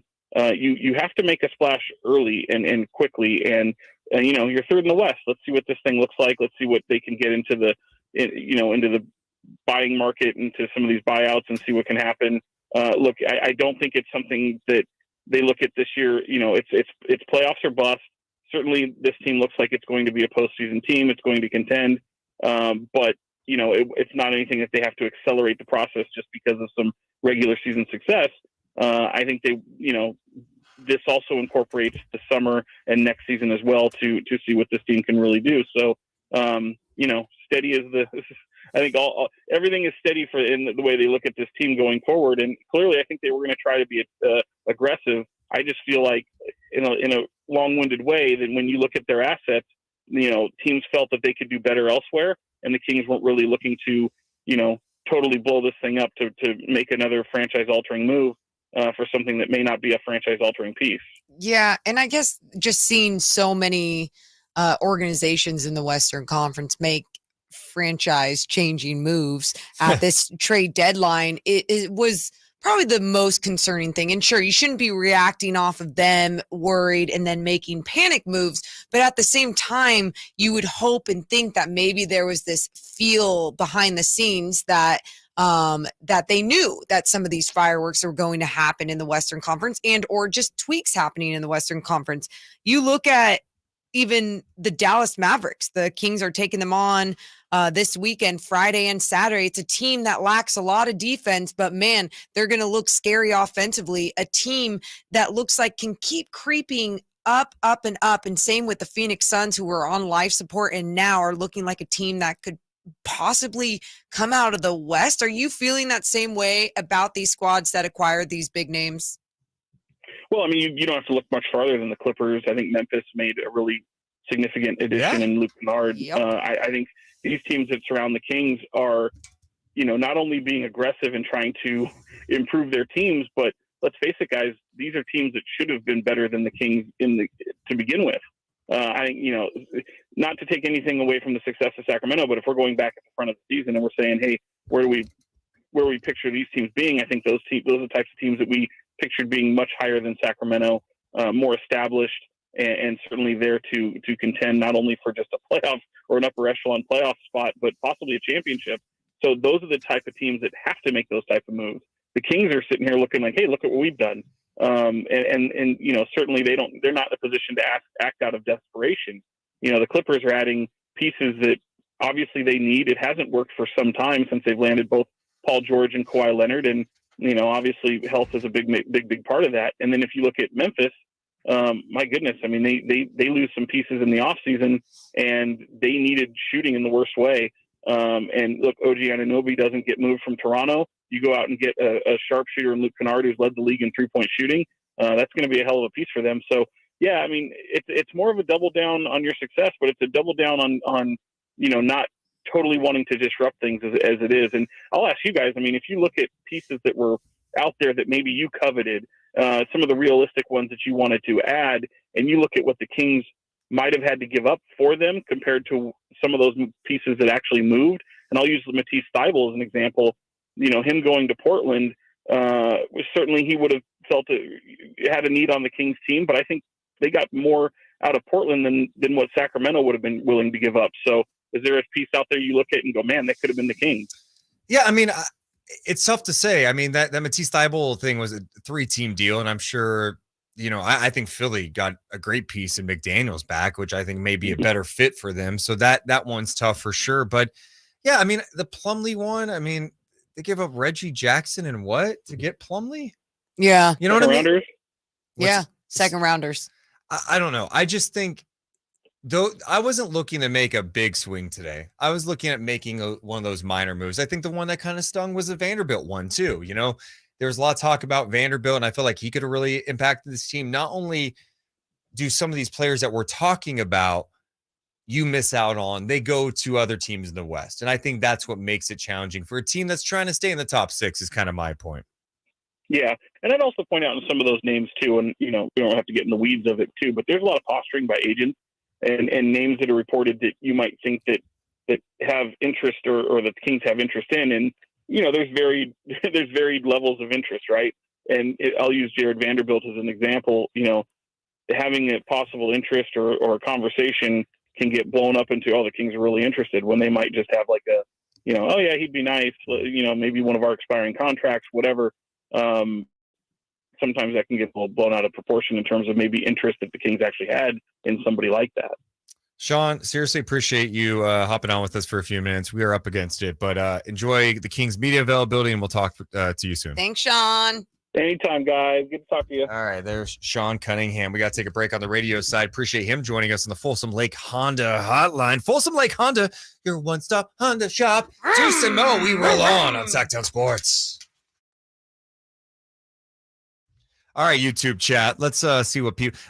This is the most mixed, and I guess I'm not surprised. The most mixed I've seen the chat. Rory bringing up some interesting points. You know, the Kings drafted like KJ Martin, Tillman.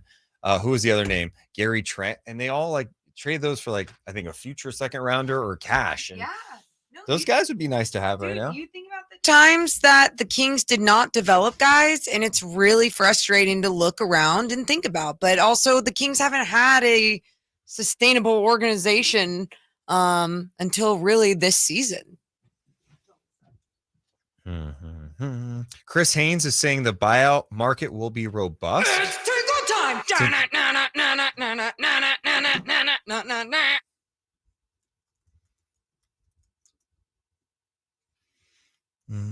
Who is going to be on the buyout market? If you're in the YouTube chats, make sure to hit the thumbs up button. We are 9 away from 800, which is insane to say. We're going to be live until 2. And then Cal's and Rami take over the rest of the way. If we get to 800, I might have something for that. For 800? 800. I doubt you have anything. Maybe. When does the buyout market happen? It's on now. Kevin Love is getting bought out by the Cavs. I mean, I don't know how that totally would help you. I like Kevin Love, but Kings fans are making me so disappointed today. Some of y'all are so cringe. What are they saying? Darren wants to know, is Nemias Queta good enough to back up Sabonis? He is not there yet. We have hit 800 thumbs up. Are you kidding me? Hell yeah. Make sure to subscribe to the channel too. It's free. Michael says, I'm with Infirmo, enjoying the ride. Don't want to overthink it. The vibe is great on the court, in the locker room, and with the fans. Okay.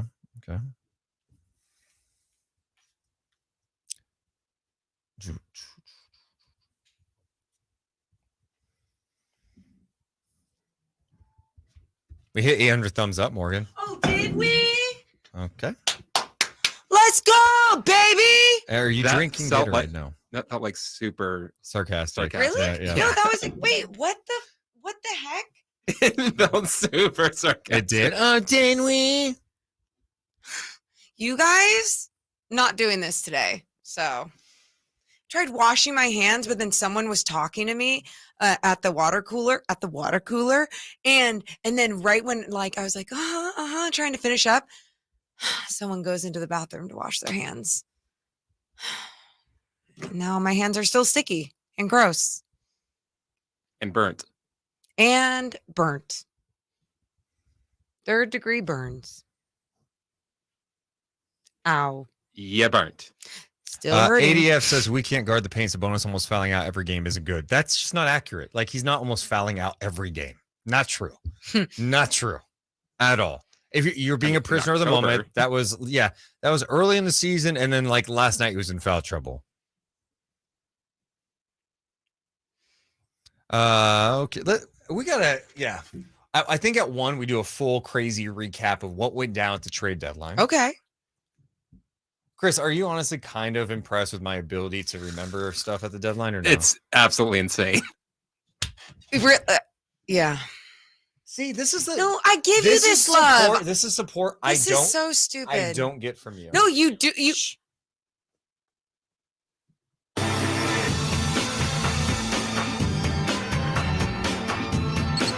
Deuce and Mo on Sactown Sports.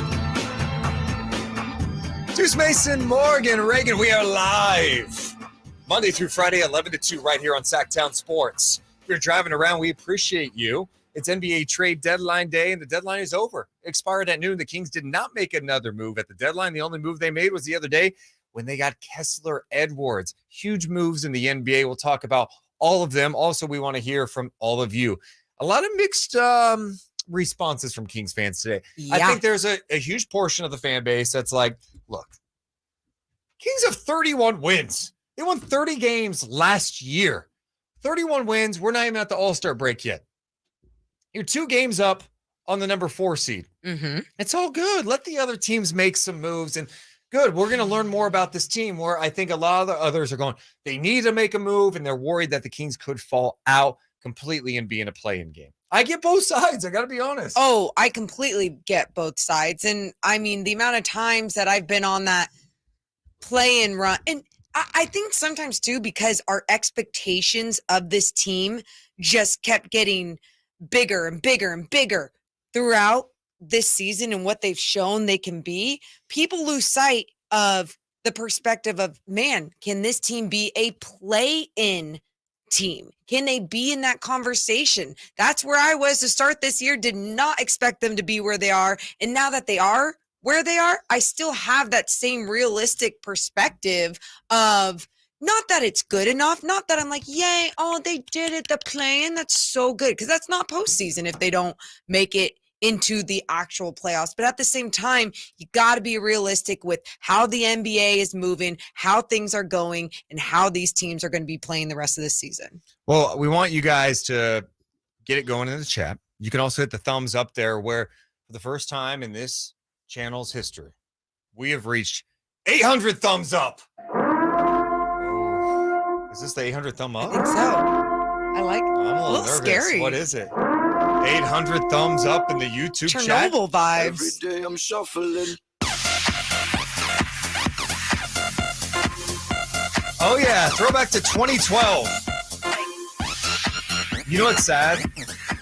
You used to love this song. Oh, I loved LMFAO back in the day. And let me just tell you, I 100% went to an LMFAO concert. No. At Arco back in the day. No. That's how much I loved him. And you know what's even worse about it? Embarrassing. I had an LMFAO t-shirt that had a hand on it that said, "Stop hating his bad." I remember that t-shirt, actually. I remember you wearing that into the old radio station. Oh, my God.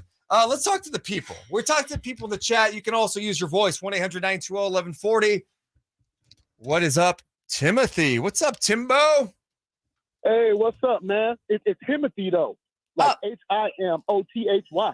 Because you're him. Yeah, sometimes. Yep. I'm like Monty McNair. Monty McNair is Timothy, too. He like Trevor Ariza. He was in a contract year. He got his contract and then didn't do nothing after that. What's going on with that? Hey, you can't be calling him Ariza, man. Yo, look. He is the Ariza of GM. He got his contract and did nothing. What happened? I mean, and he has done things. He was pretty active the last couple of years, right? I mean, what?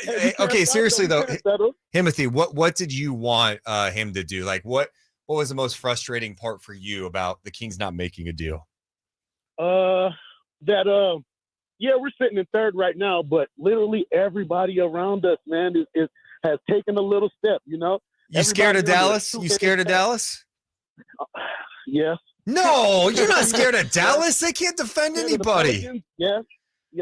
Okay. He has a point. Don't drink. I drink the purple Kool-Aid just like you guys. And the light at the end of the tunnel is purple. Hey, but, Timothy, no, I'm with you too. No, I'm totally with you. Where like Deuce asked, are you scared of Dallas? Yeah, a little bit, because you think about this. We keep talking about how the Kings, how their defense is, right? And you look at last night at the times that they were blitzing Jalen Green, and Jalen Green, he wasn't making quick decisions. He's turning the ball over. When you're about to go blitz Luka Doncic or Kyrie Irving at the top near the half court mark, they're making that decision quick. Your defense is falling apart. Well, did you guys see, speaking of the Mavs, what's my man name over there, the big guy that's always on Shaq and the Fool? What's his name? JaVale McGee? Yeah. Look, JaVale McGee played like 5 minutes. I watched that game. He had like 3 blocks, 5 rebounds. Why we can't get we need something like that. Maybe he gets bought out. If he's not going to play big minutes, maybe he gets bought out. And I think that's like the next step for the Kings is, can you make an impact on the buyout market? Who's going to be made available? I think Kevin Love could be out there. I'm not intrigued with that. I like Kevin Love, but he doesn't help you. You need some size. Does Danny Green do anything? I don't know if Danny Green can play still after that torn ACL. Played in 3 games with Memphis. So I'm sorry, you just threw up in your mouth? Yeah, when you said Danny Green. No, we're okay. All right. I don't know who else said. I don't know. What about could Terrence Ross get bought out? Could Will Barton get bought? I'd be intrigued with Will Barton. You know who we should have back? I wish we still had Damian Jones right now. Well, he's in Utah. Maybe he gets bought out. I don't know. Just saying. Also, we're learning at this hour an update. The Hornets are likely to agree to a contract buyout with Reggie Jackson, according to Shams.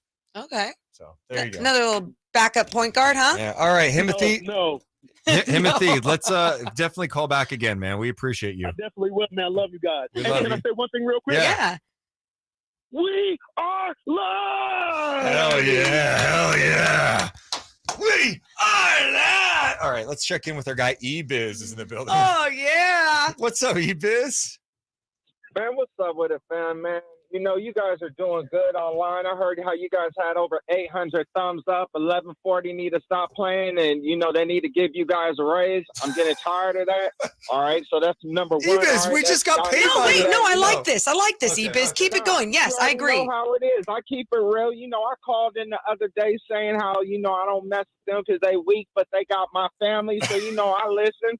So, you know, that, you know, I got to keep it real. You already know what it is. Just like I've been saying for the last couple of years, bless up, you guys is going to make it. And, woo, you guys are doing your thing, all right? So that's what you need to know, all right? That's first thing, all right? Got it. So, yeah, and maybe you guys should put that on a little drop. Hey, I don't even like 1140, but I do like you guys. So, all right. It's actually kind of a funny drop, but yeah. What do you think about the trade deadline, man? All right, so this is what I wanted to say. I'm going to keep it real with you. All right, Mo, I love you, okay? Everybody knows about that. My girlfriend knows about both of you guys, all right? Okay. But, What are you all right. Just listen. No, look it. I got to say this real quick, all right?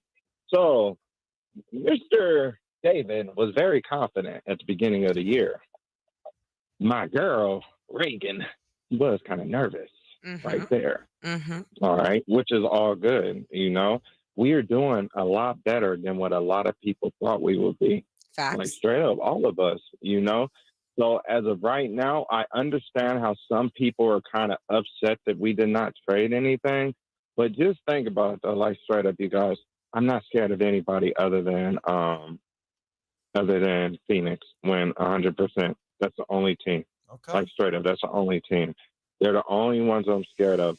Our team is still good, and I think there's a chance that we'll be even better after this trade. I mean, after the All-Star break, because a lot of people weren't traded.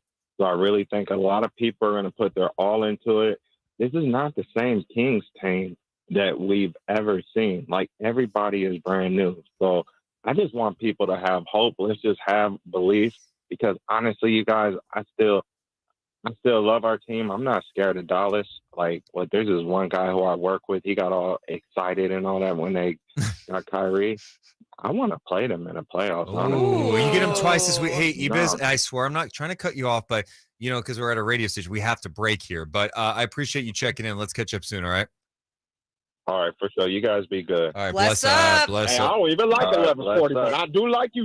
Yes. Appreciate you guys so much. Oh, we got one more final hour. Coming up at 1, we're going to talk more with you guys. But I'm going to try to get the energy to give you a full NBA trade deadline recap in mere moments. It's Deuce and Mo. It's on Sactown Sports. Let's see here. Ryan says, Monty knows we're not contenders. We need all-star caliber players, so I'm sure he wants to wait for another big swing. Sure, rentals would help now, but what do most of these little moves do in the future? Yeah, let me ask you this, because we keep talking about these teams making moves. Did the Clippers get closer to a championship today? No, I think they improved their team. they did, but you said closer to a championship. There's teams in the Western Conference I would pick over their team, I guess is my point. Even with if Kawhi and George are healthy. Yeah. Okay. The Warriors, did they get better today? They got different. I don't know. I'm going to say I like GP2, but no, I don't think they got better. I mean, all it was, they moved Wiseman, but it was basically just to save a whole bunch of money. So, yeah, that's what they're going to do with that. Rory has this question, What? which is the biggest one. Did the Kings improve their playoff chances today? No. They didn't improve their chances. They didn't.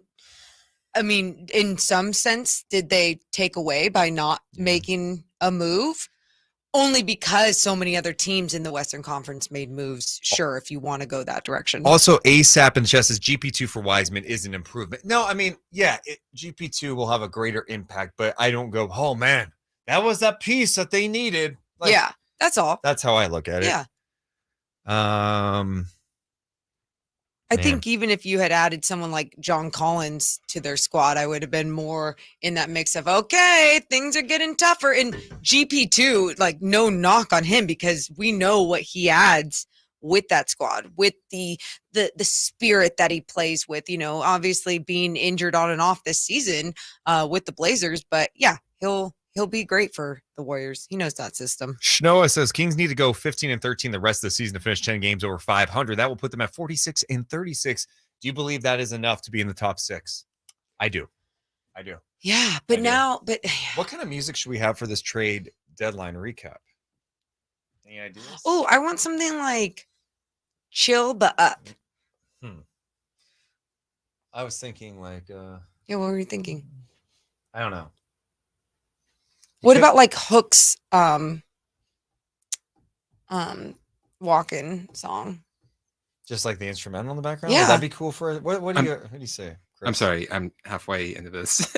What are you looking for? Oh, we were wondering what should we have music for our NBA trade deadline recap coming up? And I said Hook's theme song. Okay.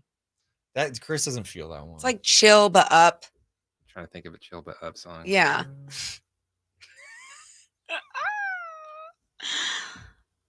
Chill but up and not too up and not the John too down. Tesh song is not a bad idea. Just the classic NBA on NBC song. Yeah, we could. Kings did not make a trade. Everyone around them got better, but the Kings did not. I was gonna just copy what you're saying. Yeah, you're doing great at it. Okay, it was great. Try it again. No, we move on. We'll move on. Ew. One technical on you, please. Gross. Hey,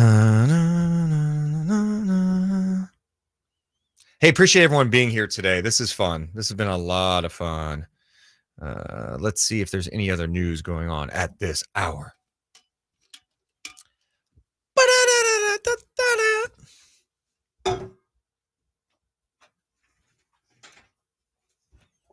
Man, the Suns got Darius Baisley, too. I didn't even mention that. Saric and a second-round pick go to OKC in that deal.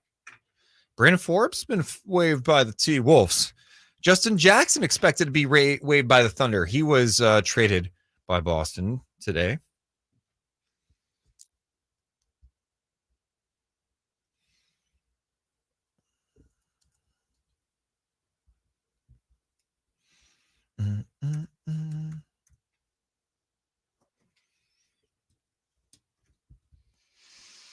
The Wizards are signed. Okay, that's like I'm not dropping Wizards two-way contract stuff. Stand by.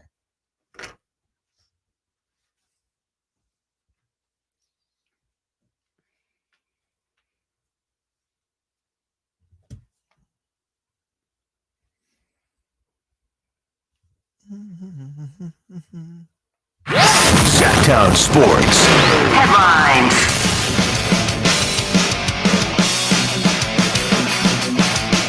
I'm Christopher Ladd with your Sactown Sports headlines.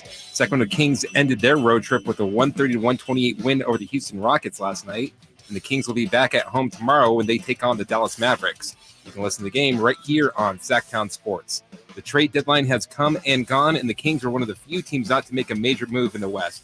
So far, the biggest trade happened last night when the Nets traded Kevin Durant and TJ Warren to the Phoenix Suns for Mikal Bridges, Cam Johnson, Jay Crowder, 4 first-round draft picks, and a pick swap. It is 1 o'clock. Time to check out Coastside Medical Clinic, who's dedicated to providing breakthrough remedies for men. And now back to Deuce and Mo, where the basketball mind, Dave Deuce Mason, will break down every trade of the trade deadline day.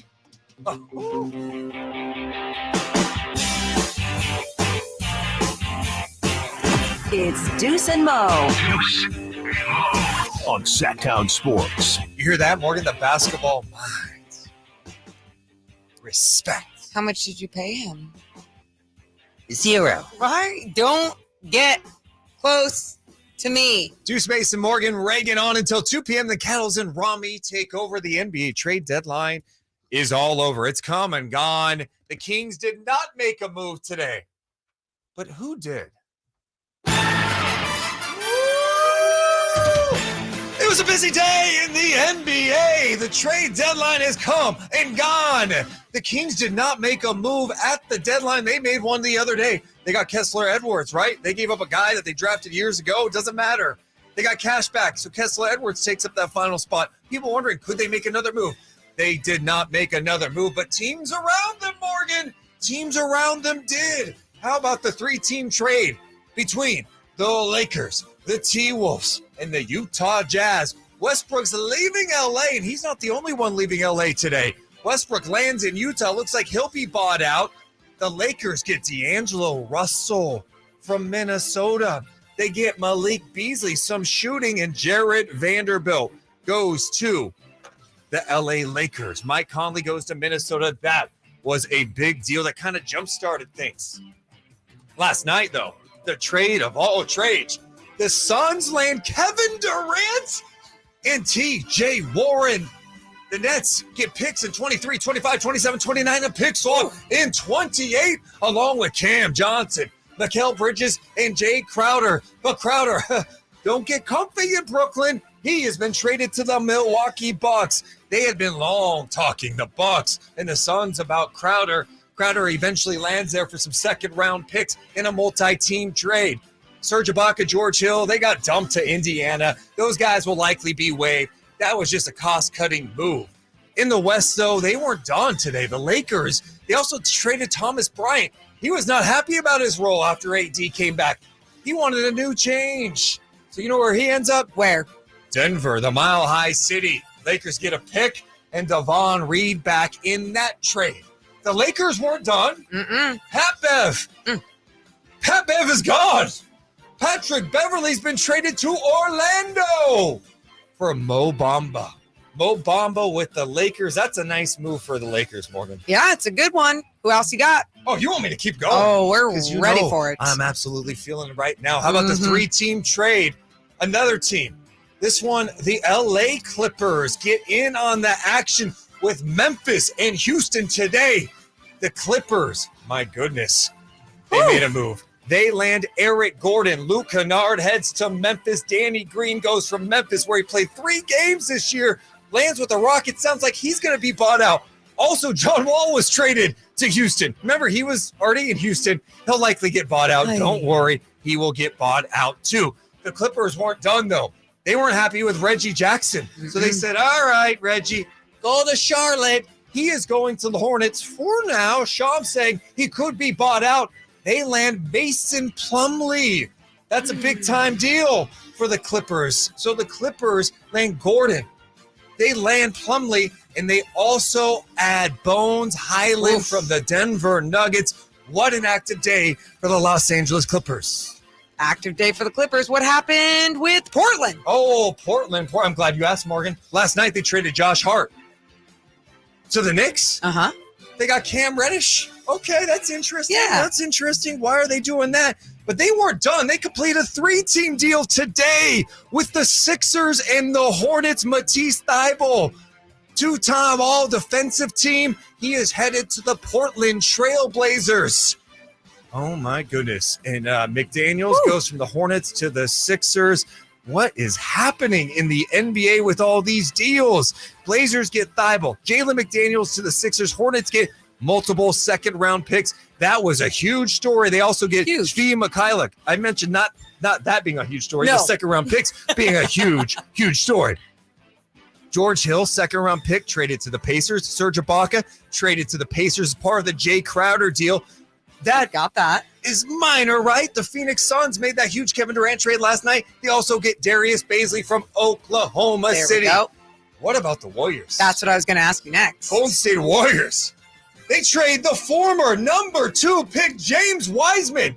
He is headed to the Detroit Pistons. How about the Bagley Wiseman, 2 number 2 picks? Front court of the future? I don't know. But Wiseman heads to the Pistons in a 3-team deal. Sadiq, Hey, baby. Hey, baby. Sadiq heads to the ATL. The Warriors got like 5 second-round picks left. So what'd they do? What'd they do? Hey, Portland, what's up? I need a little GP2 in my life. Okay. So what happens? What happened? They take those second-round picks. Yeah. Shine them up real nice. Throw them over to Portland. Gary Payton II is back with the Golden State Warriors. We know Kyrie. He's with Dallas again. These are just some of the trades that went down in the Western Conference. Not done. The Pelicans were saying, I want in on this. Give me some action. Woo. Give me some action. Yeah. They got Josh Richardson. They traded Devontae Graham in 4 second-round picks for Josh Richardson, who's on an expiring deal, Morgan. That is insane. Did I also mention a part of the 3-team deal with the Clippers, the Rockets, and the Grizzlies?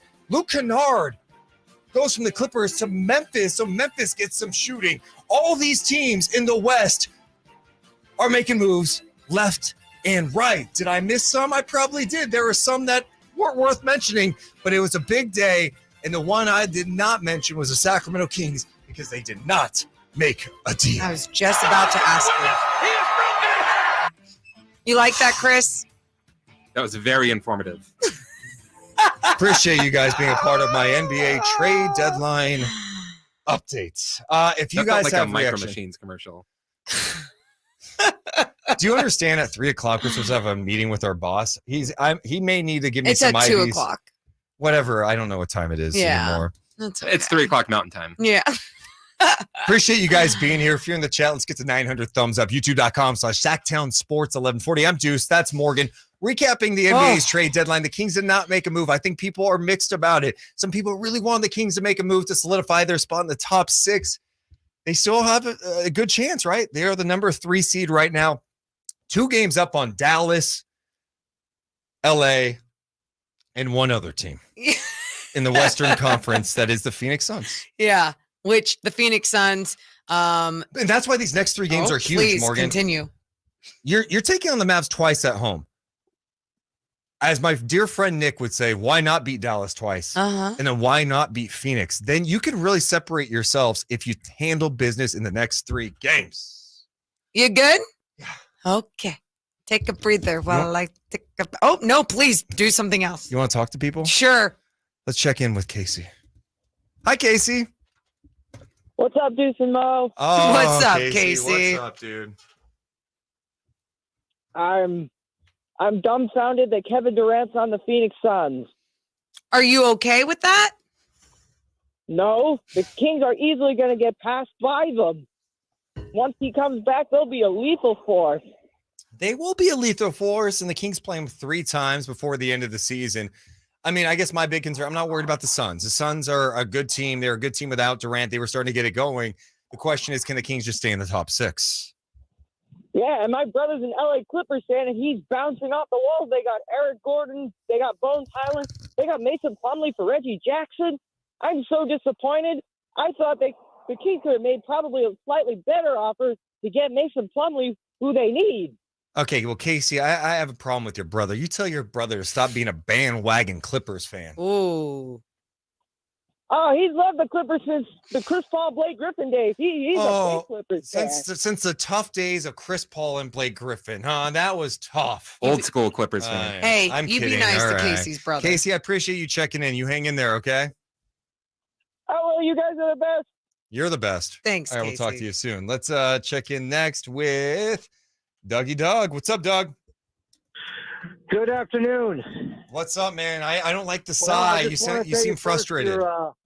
Your guys' excitement and energy leading up to the trade deadline is very exciting, and I think that you guys deserve, having your show and stuff, and it's great for Sacramento. I love they said you deserve having. I thought you were going to say we deserve more money, like other people said. I don't write the check. Okay, but if you did, would you consider? Yes. Okay. That's good. okay. Well, Yeah. number one, Okay, so- I appreciate you saying that, man. So call me when that time comes.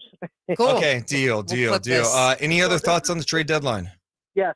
So what I'm thinking is because everybody's getting that sexy thing going on, and look who did what, and They all did that. And what did we do? If you go back and look at last year and look at those top 6 teams that were playoff teams last year, there's no change. The only one that doesn't fit is the Kings. If you go look last year, they said, "Oh, Dallas was good last year." Oh, they weren't. Well, Memphis was good, and Denver was good, and the Clippers were good. Okay, Minnesota was good. They're not quite there yet. The Warriors were making their run.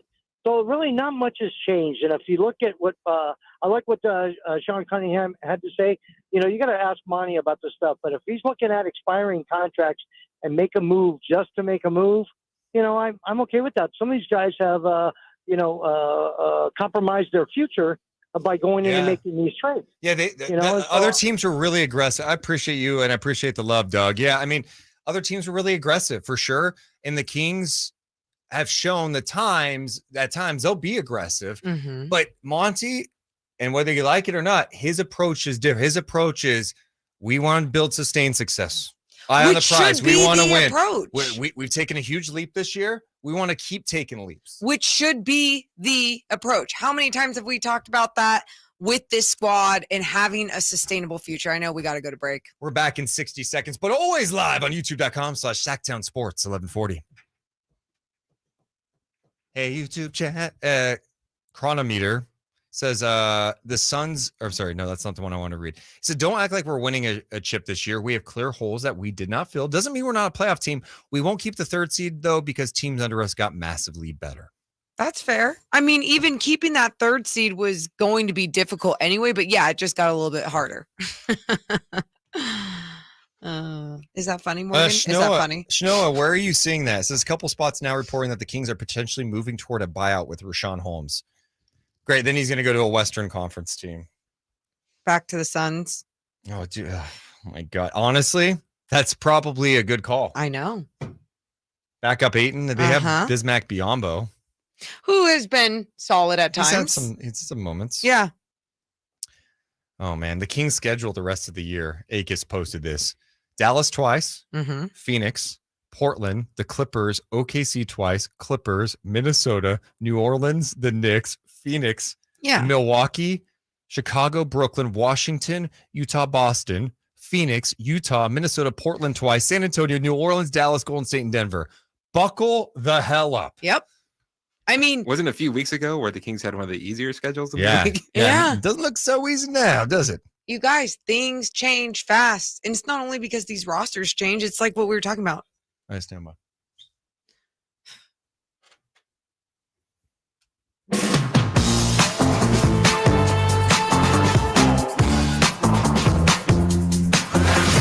It's Deuce and Mo on your local sports leader. Sactown Sports. What are you laughing at, Morgan Reagan? Just Chris and I. We make eye contact and we laugh through our eyeballs all the time. At me? No. At times. It's more of like a, can you believe this? We're so funny together. Oh, I'm sorry that I get a little amped up for the NBA trade deadline. I get excited. If I didn't have Chris on this show with us, though, I would die. So you can never leave us. Thank you. Oh, we're going to. So he could be leaving soon. No. So. I will. No, that's source is close. He could be leaving. Source is better. What are you going to do about it? You going to quit? That's what I thought. Yeah, what was that? Deuce Mason, Morgan Reagan. The Kings do not make a move at the trade deadline. A ton of other teams did. Pretty insane stuff. It's going to be tough. The Western Conference has been tough all year, and the Kings have hung in there. They have 31 wins, surpassing last year's win total. That's significant, and matching the previous 2 years before last year's win total. So, look, they're in a good spot. It's going to be challenging down the stretch. Let's keep it moving. Let's check in with Dwayne. What's up, Dwayne? Hey, how are ya? I've never been better. Well, I just wanted to tell both of you, let's just calm down. Last time we were a good team, 98-99, we lost in the first round to the Jazz. Yeah. And it took 4 years for us to get to where we quote unquote won a championship. So in 4 years, how are the Lakers and the Clippers and the Suns how are all these teams going to look? They're going to be old. Yeah. And guys are going to be retiring, and we're going to still be in our prime. I really appreciate this perspective, and I think you're absolutely right in so many ways, right? I think there's so much pressure on this season because the Kings are finally seeing some success in seeing hope in what their team can look like. And everyone's just craving that postseason run for the Sacramento Kings. But you're absolutely right. These other teams traded away so much of their future, all of their second round picks for the rest of their entire lives. And the Kings have all of this. They didn't make a panic move. They didn't make any tweaks to make their team necessarily better against these better Western Conference teams. But I'm with you, having sustainable success for the future as other teams get older and drop, it could be something that we're looking at years from now. Yeah, all of us older people remember those times and saw the progression of that squad, and we're seeing it all over again now. Dwayne, I appreciate your perspective, man. Thanks for checking in. Thanks. Dwayne's like, hey. Simmer down, young people. Tranquilo. 98, 99. Yeah. No, and that's true. Like, I think that the concern is just, can they just stay in the top 6? Because, you want to make the playoffs. You want to have the first round matchup. You want to have the chance to get eliminated in the first round. That's what you want. Yeah. That's the fear. I'm not really concerned about that because I agree with him on this. Look, you're trying to build. It's not like you have a whole bunch of 30-year-olds on your team. Okay. This is not an old team. Fox, who's going to be named an all-star. Sabonis, these guys are like 25, 26 years old. Yes. Keegan Murray is showing signs of being an elite shooter. 23. And he doesn't even know who he is yet as an NBA player. Yeah. Malik Monk just turned 25. Yep. Like Kevin Huerter's still 25. So they're fine, and they can still build in the right way. I think the concern today is just simply, all right, do they have enough as currently constructed to hang in there and be in the top 6 based on their schedule, based on some of the improvement that like the Clippers and the Mavs and the Suns made? And I think that's a fair point. Do you want to check in with your buddy Nick? Let's check in with Nick. Hi, Nick. What's up, Deuce and Mo? How are you, Nick? Good. I do want to say, I feel confident about tonight. About this. I mean, we didn't make a move. Yeah. But I know, but the Kings, we play Dallas tomorrow, Friday and Saturday, and I will be at those both games. And, I'll be at the game tomorrow, but when Morgan's working, I can go say hi because she's got to work. Yeah, no, that's great. That's great. But you're dealing with the behind the scenes stuff. How are you? You got 2 games against Dallas, against Kyrie and Luka. What, are you worried? Well, I feel like that we can. I'm worried, but I think that we need to win both of these games. Why not? Why not win both of the games? Morgan, I'll be at the game tomorrow. You'll be at pregame live, and I get to see you tomorrow. Yep, we'll see you tomorrow, Nick. Why not see you tomorrow? Am I right? And, when I'm talking, I'm going to ask if I can take a picture with you. Okay, we'll take that photo. But not with me, just to be clear. But I need to say, please, can I please take a picture? That's right, Nick. All right, Nick, I appreciate you so much. One more thing. What's your message to the Kings team before the game against Dallas? Play better defense and stay on your man.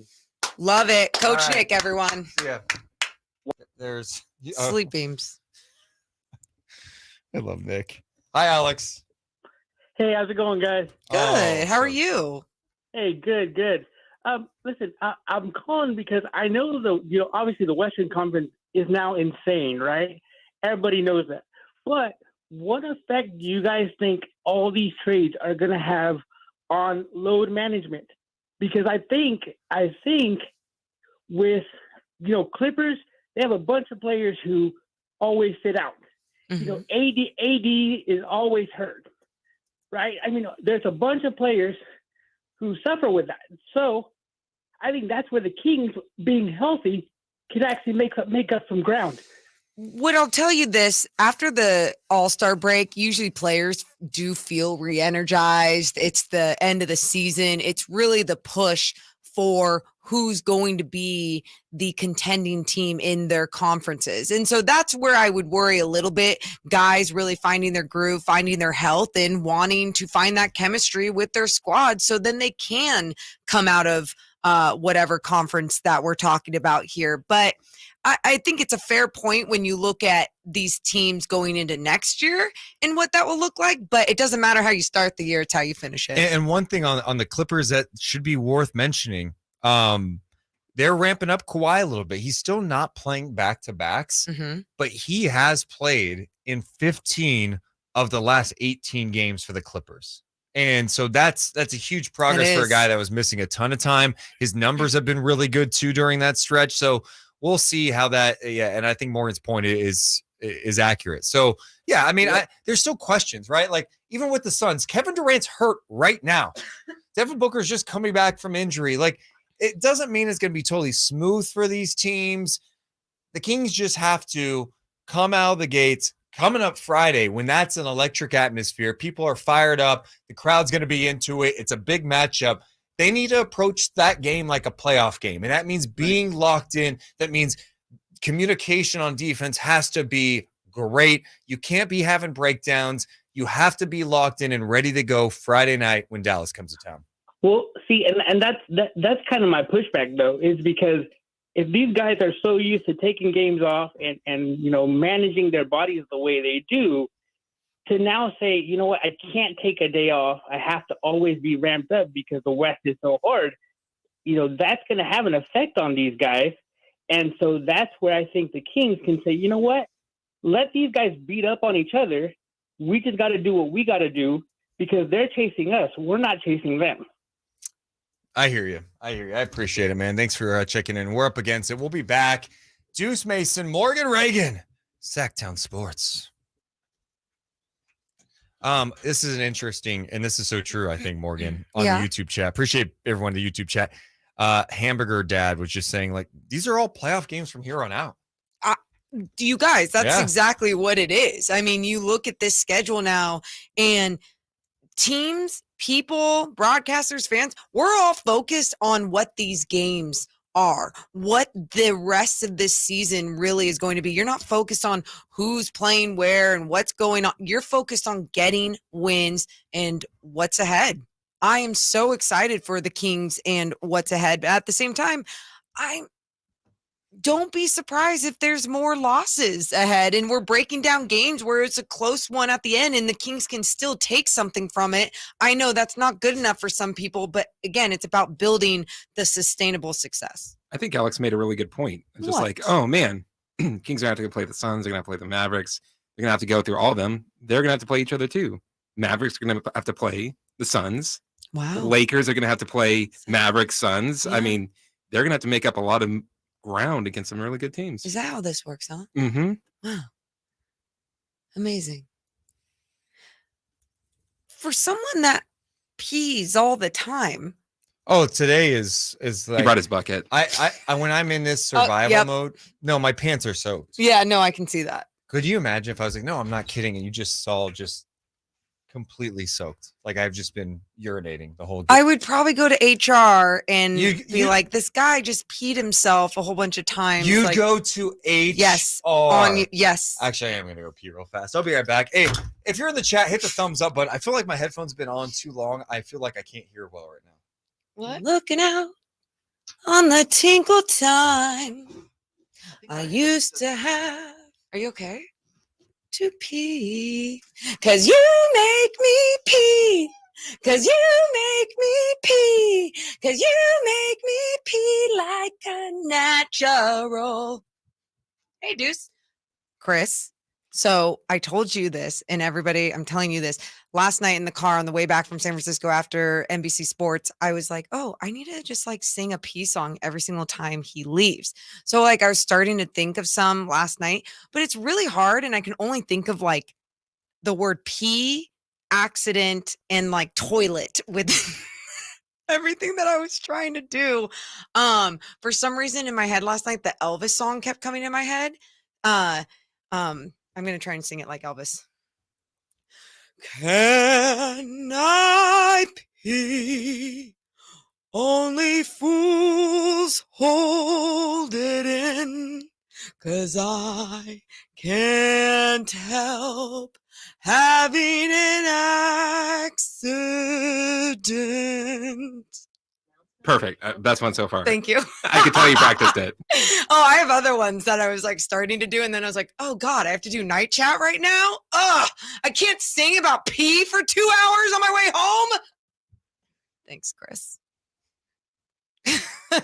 Clip it. That's what, yes. Thank you, Patrick. Yeah, you know, you got to just like, why not sing about pee all the time? If he's going to go to the bathroom 24/7, today I have to remind the child to go pee. Oh, that's a good one, Joshua.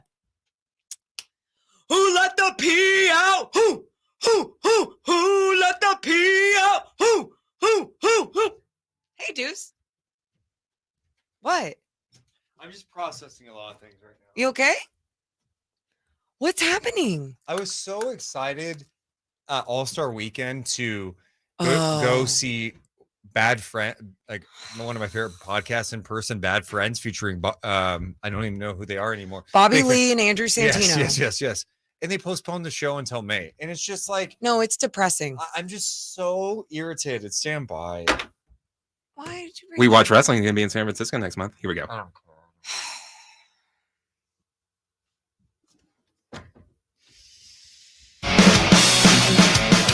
The Sacramento Kings ended their road trip with a 130-128 win over the Houston Rockets last night. Kings will be back at home tomorrow night when they take on the Dallas Mavericks. You listen to the game right here on Sactown Sports. The trade deadline has come and gone, and the Kings are one of the few teams not to make a major move in the West. So far, the biggest trade happened last night when the Nets traded Kevin Durant and TJ Warren to the Phoenix Suns for Mikal Bridges, Cam Johnson, Jay Crowder, who's on another team, 4 first-round draft picks, and a pick swap. Now more of Deuce and Mo with all of your trade deadline news.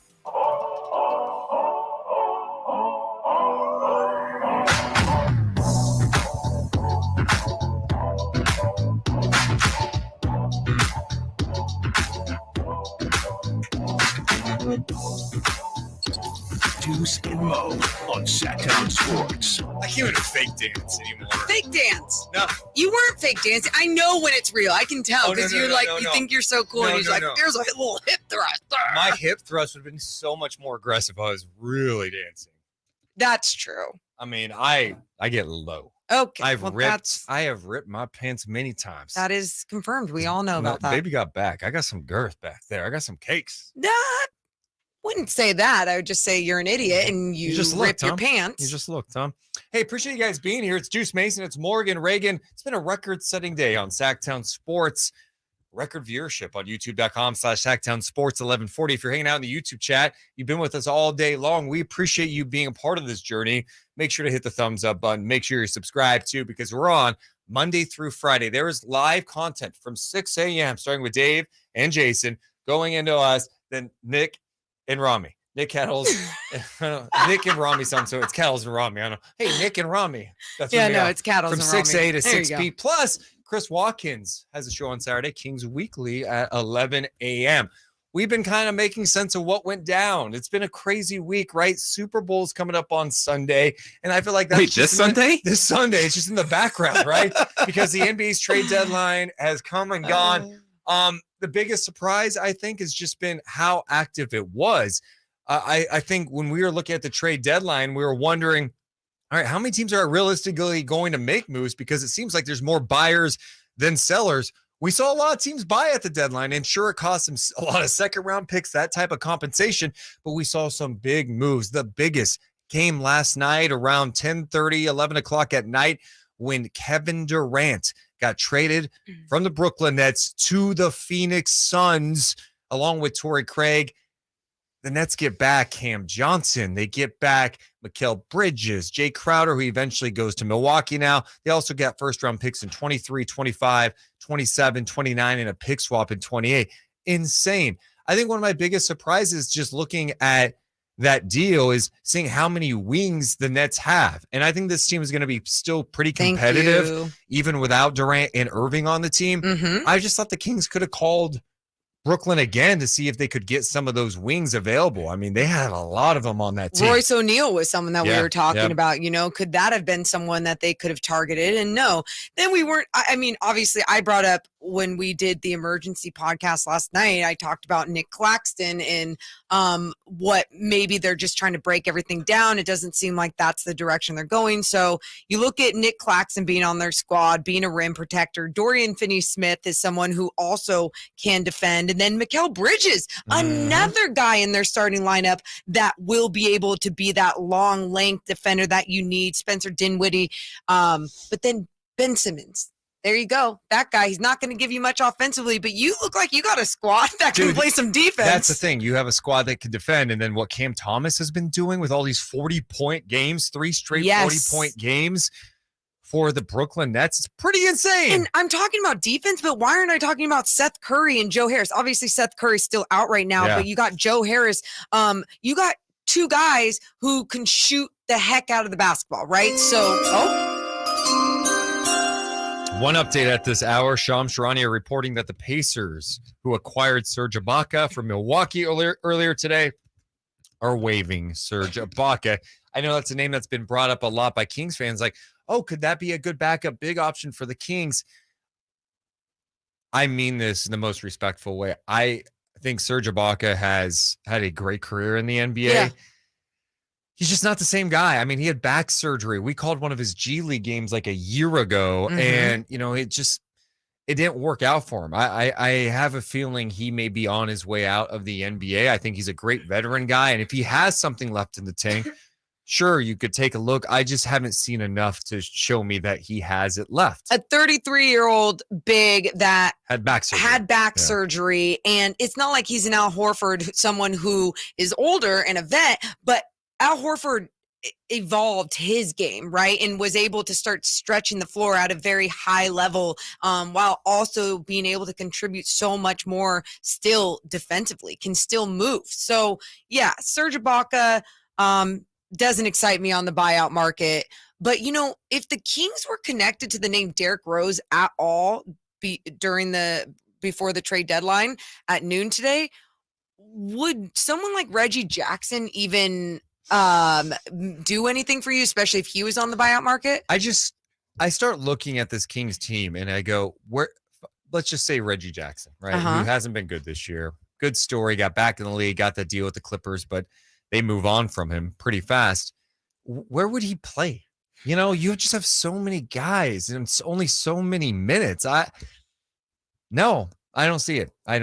But they could have an open roster spot if they want it. If they look at the buyout market right now, Kessler Edwards has that spot, but they could move on if something opened up for them.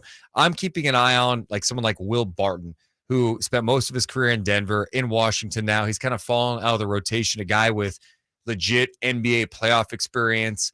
Could he be someone that the Kings would be interested in if he was bought out? I know someone mentioned Danny Green. I just don't.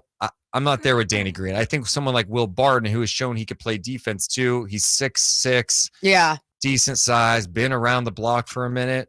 I'd have interest. Yeah, I'm with you on Will Barton. And but another thing too, I think you can totally tell me if this is way off base, and everyone, and I will, just so you know, laugh at me if you want to laugh at me.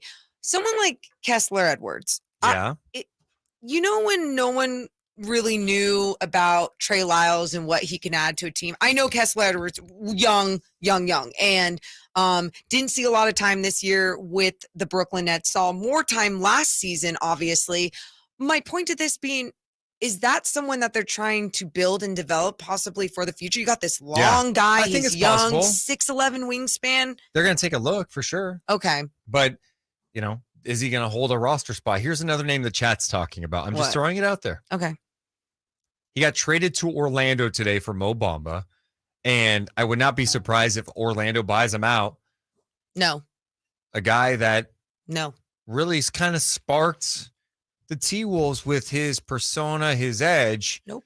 Patrick Beverley, if he's a free agent. I don't even know why you're talking about it. No. Yeah, I'm not in the bet. Good. He hasn't been able to shoot the last 2 years. You made me nervous. He's not good defensively like he used to be.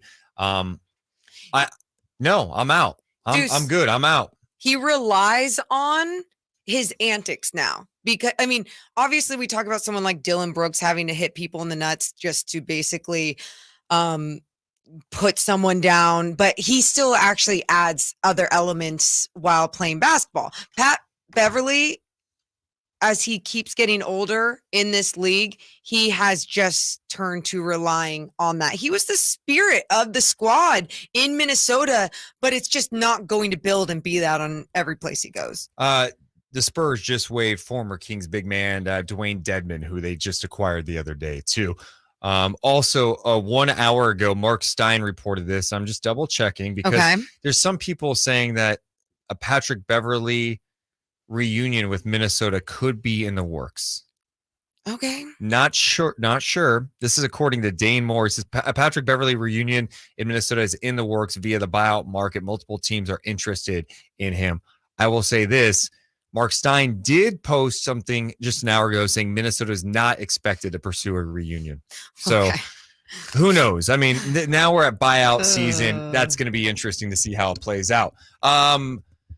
Before we break, let's check in with David. What's up, David? Hey, thanks, guys. Deuce and Mo, you got the glow. Oh, do I have a glow? Ooh. Yeah. Well, with this lighting, I think it's helping your complexion. Oh, thank you. It's not the lighting. I have good complexion. No, it's the lighting. You're right. You're right. But what's up? What's on your mind? Well, basically, I'm like a cynical optimist, but I like being that. able to trust this team in the third place spot, that's going to be in the distant past if they can't start playing defense.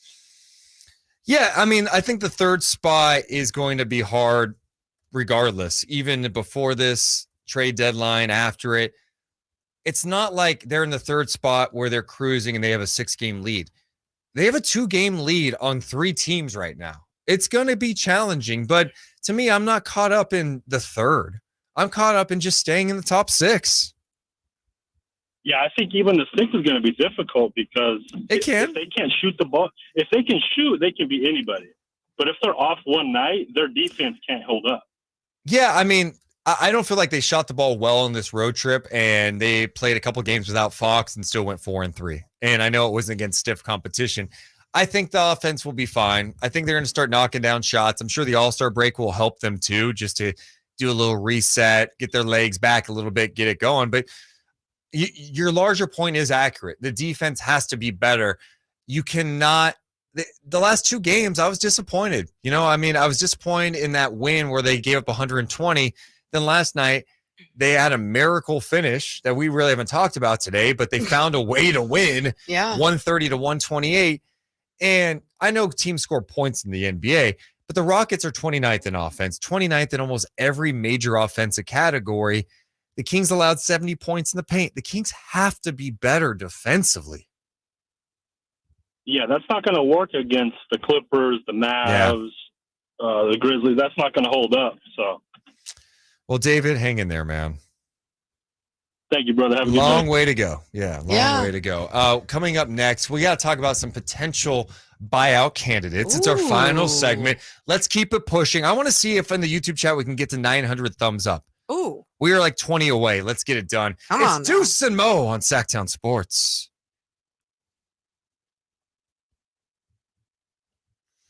All right, picture in motion. Hassan Whiteside, no. We're not doing that. Oh, dear God, no. We are good.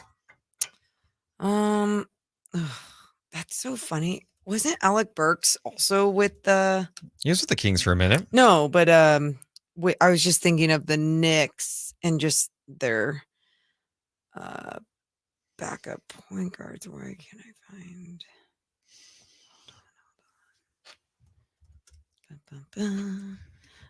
Alec Burks with the Pistons right now. Oh yeah, thank you. Okay, because I was thinking about him when with the Knicks last year. I like Alec Burks. Yeah. I got a question. How come we haven't gone with Sadiq Bey? I did say that. No, but you're like Bey. Oh, or like Adam Cole. Sadiq. Baby. Yeah, it's a good one. Dude, Chris, my one of my bosses. I feel like I have 100 bosses because I'm one of them. 100 jobs. Yeah, right. I am one of her bosses. She reports to me. Never. The podcast? With the podcast? Literally, I run everything with the podcast. I do think it's kind of weird in your podcast setup that you have a time card that you make Mo come in. Yeah. Like one of those old timey ones. Yes. It's not called Mo and Deuce for a reason. And that's because I'm the front man. It's funny because people get so mad about that too. They go, "Can you make it Mo and Deuce?" And I'm like, "No, it just, you guys, if I cared." I did have a friend say, it would be changed. I did have a friend say, and he said this genuinely, "Whoa, Deuce is really riding on Mo's coattails." You like that? I mean, Punch that card in. She's on TV and everything. I'm like, well, you don't really know anything. Yeah, like I made Morgan. Oh, there we go. There we go. Without me, Mr. Wrestler. The Reagans might have something to say about that. Do you understand Morgan would be like in LA right now trying to make it as like some E-News reporter and not make, so she'd be doing some like bad demo reels and she just wouldn't. She couldn't have done it on her own. She couldn't have done it. 100% you could not have done it on your own. She could not have made it in the sports world on her own. Morgan. Deuce already gave you love the other day. Tyrese Halliburton and Rashawn Holmes, great connection, right? Deuce, do not call me Rashawn Holmes. Do not. If anything, Steve Nash, and Tyrese Halliburton. This started with you saying something about your boss. Yeah. You know what's sad is there's some people in here that think I'm dead serious. Yeah, don't worry, guys. He's only 80% serious. Hey, Johnny Rain in the chat mentioning Dwight Howard, and I know Dwight's overseas. I'm not out on that idea. Why would you even be in on that's like Patrick Beverly, like a large Patrick Beverly. He relies on awful antics because he cannot play at a high level anymore. Okay. Come on now. Knows Mike Brown, but okay. Good for him. The great. A lot of people know Mike Brown. You're right. 5 likes away, dude, from 900.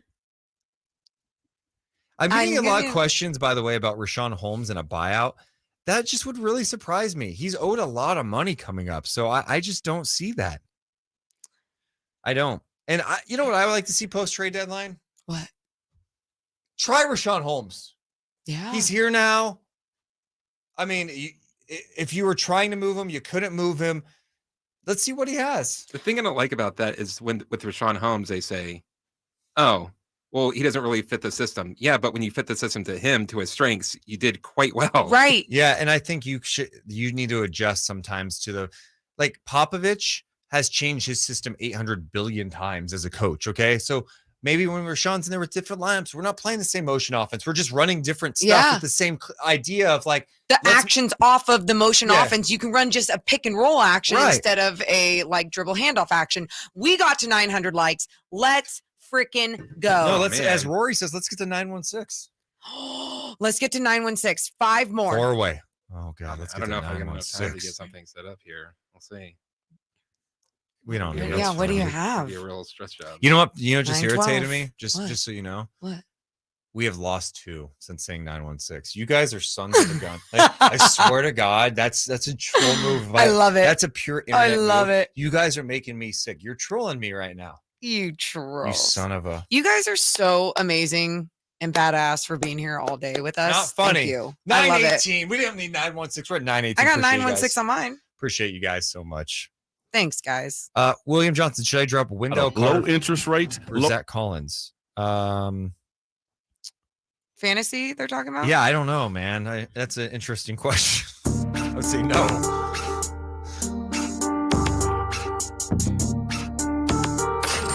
Live and local. It's Deuce and Mo. Watch the show now on youtube.com/Sactown Sports 1140 or listen for free on the Sactown Sports app. The NBA trade deadline is all over. We have full coverage all day long on Sactown Sports. It's been a record-setting day, thanks to all of you listening on Sactown Sports on the app on 1140 a.m. and 96.1-2 on the HD feed, but also in the YouTube chat. Record-setting in the morning. Record-setting today between 11 and 2, and it's going to be record-setting coming up at 2 with Cattles and Rami, who will have full coverage of the trade deadline, all the big moves in the NBA, and the Kings not making a big move, but there's still a chance for the Kings to add to the roster via the buyout market. Ooh, it's the most wonderful time. Did I hear that we got 900 likes? We hit 925 thumbs up on the YouTube feed. Roads, where we're going, we don't need roads.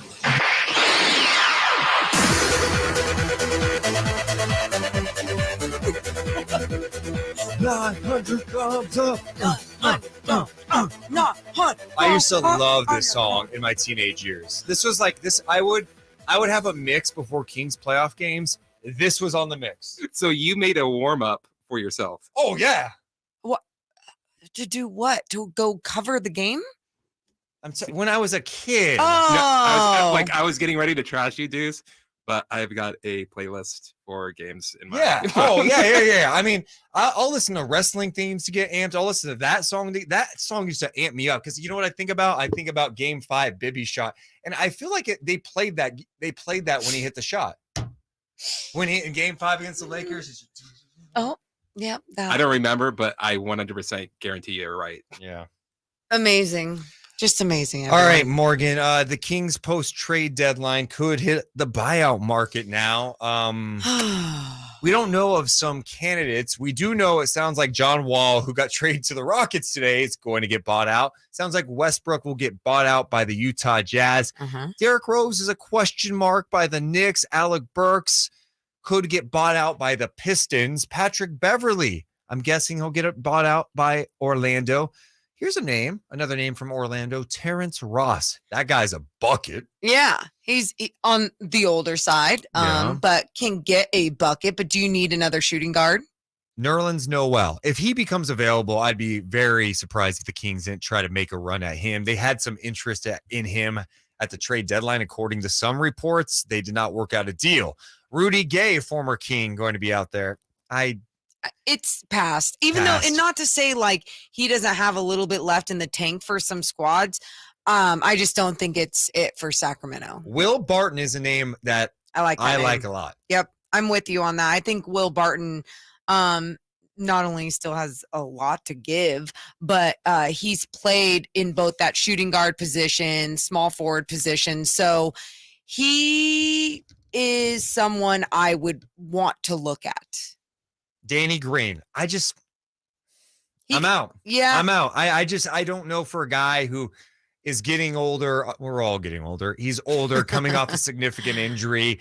Looked like he lost a step before the injury. I'm out on him. Kevin Love, doesn't do it for me. Doesn't do it. You need help defensively. Reggie Jackson could be out there. Dwayne Dedmon, Corey Joseph, and George Hill. A lot of former Kings on that list. No more I don't think that's a Kojo. good news. No. That's not a good thing, right? No, that's not a good thing. I mean, look how many former Kings point guards. Yeah. Alec Burks, George Hill, Corey Joseph. I'm the Will Barton one is the one that jumps out to me immediately. I think he could help the team. And so that's something to watch, but they're going to have competition. And look, I think today is going to be it's going to be mixed from fans today, and I get it. You know, you're concerned about the Kings trying to make the end the playoff drought. It's been 16 years. The Kings did not make a move besides the one the other day, yet everyone around them made moves in the West. It's going to be a battle. We knew it was going to be battle even before this. Now let's see how the Kings respond to some of these tough games. It all starts Friday night. Golden One Center against Luka, Kyrie, and the Mavs. We still don't know if Luka is going to play. Obviously, he didn't play the other night, Kyrie's first night against the Clippers, which they did get the win. Kyrie did play, had a pretty good game. We can get that stat line in a second, but no Luka in that one. So now you look forward going to Sacramento. Whether Luka's in the game or not, you know what the Mavs are defensively, but you also know what the Kings are defensively. And then if they have two guys in the game like Kyrie and Luka, there's just a lot of things you got to worry about. Going back to Will Barton right now, he's played 40 games this season with Washington. He's been out of the rotation, averaging 7 points a game, not shooting the ball well. His opportunities just completely changed. You know, he was a guy that was playing the last 3 seasons over 30 minutes a night for the Denver Nuggets. I think Washington's been all over the place this year with injuries. They've been kind of a mess. He's 32 years old. He's played on good teams. He's been in meaningful moments. He's played with a big guy like Jokic. He can play with Sabonis light.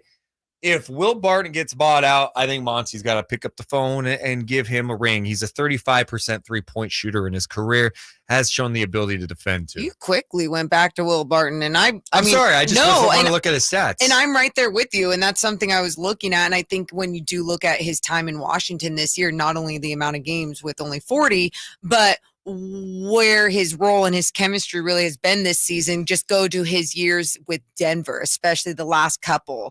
Last year, averaging almost 15 points per game on that squad with Denver. He has a lot to add to a squad still. And yeah, at 32 years old, I would be looking at Will Barton in this buyout market. You okay, bud? Yeah, well, tomorrow's show, we reset a little bit. We got a huge game. This is the biggest game of the Kings season. Friday night, Kings and Mavericks. Luka and Kyrie in town.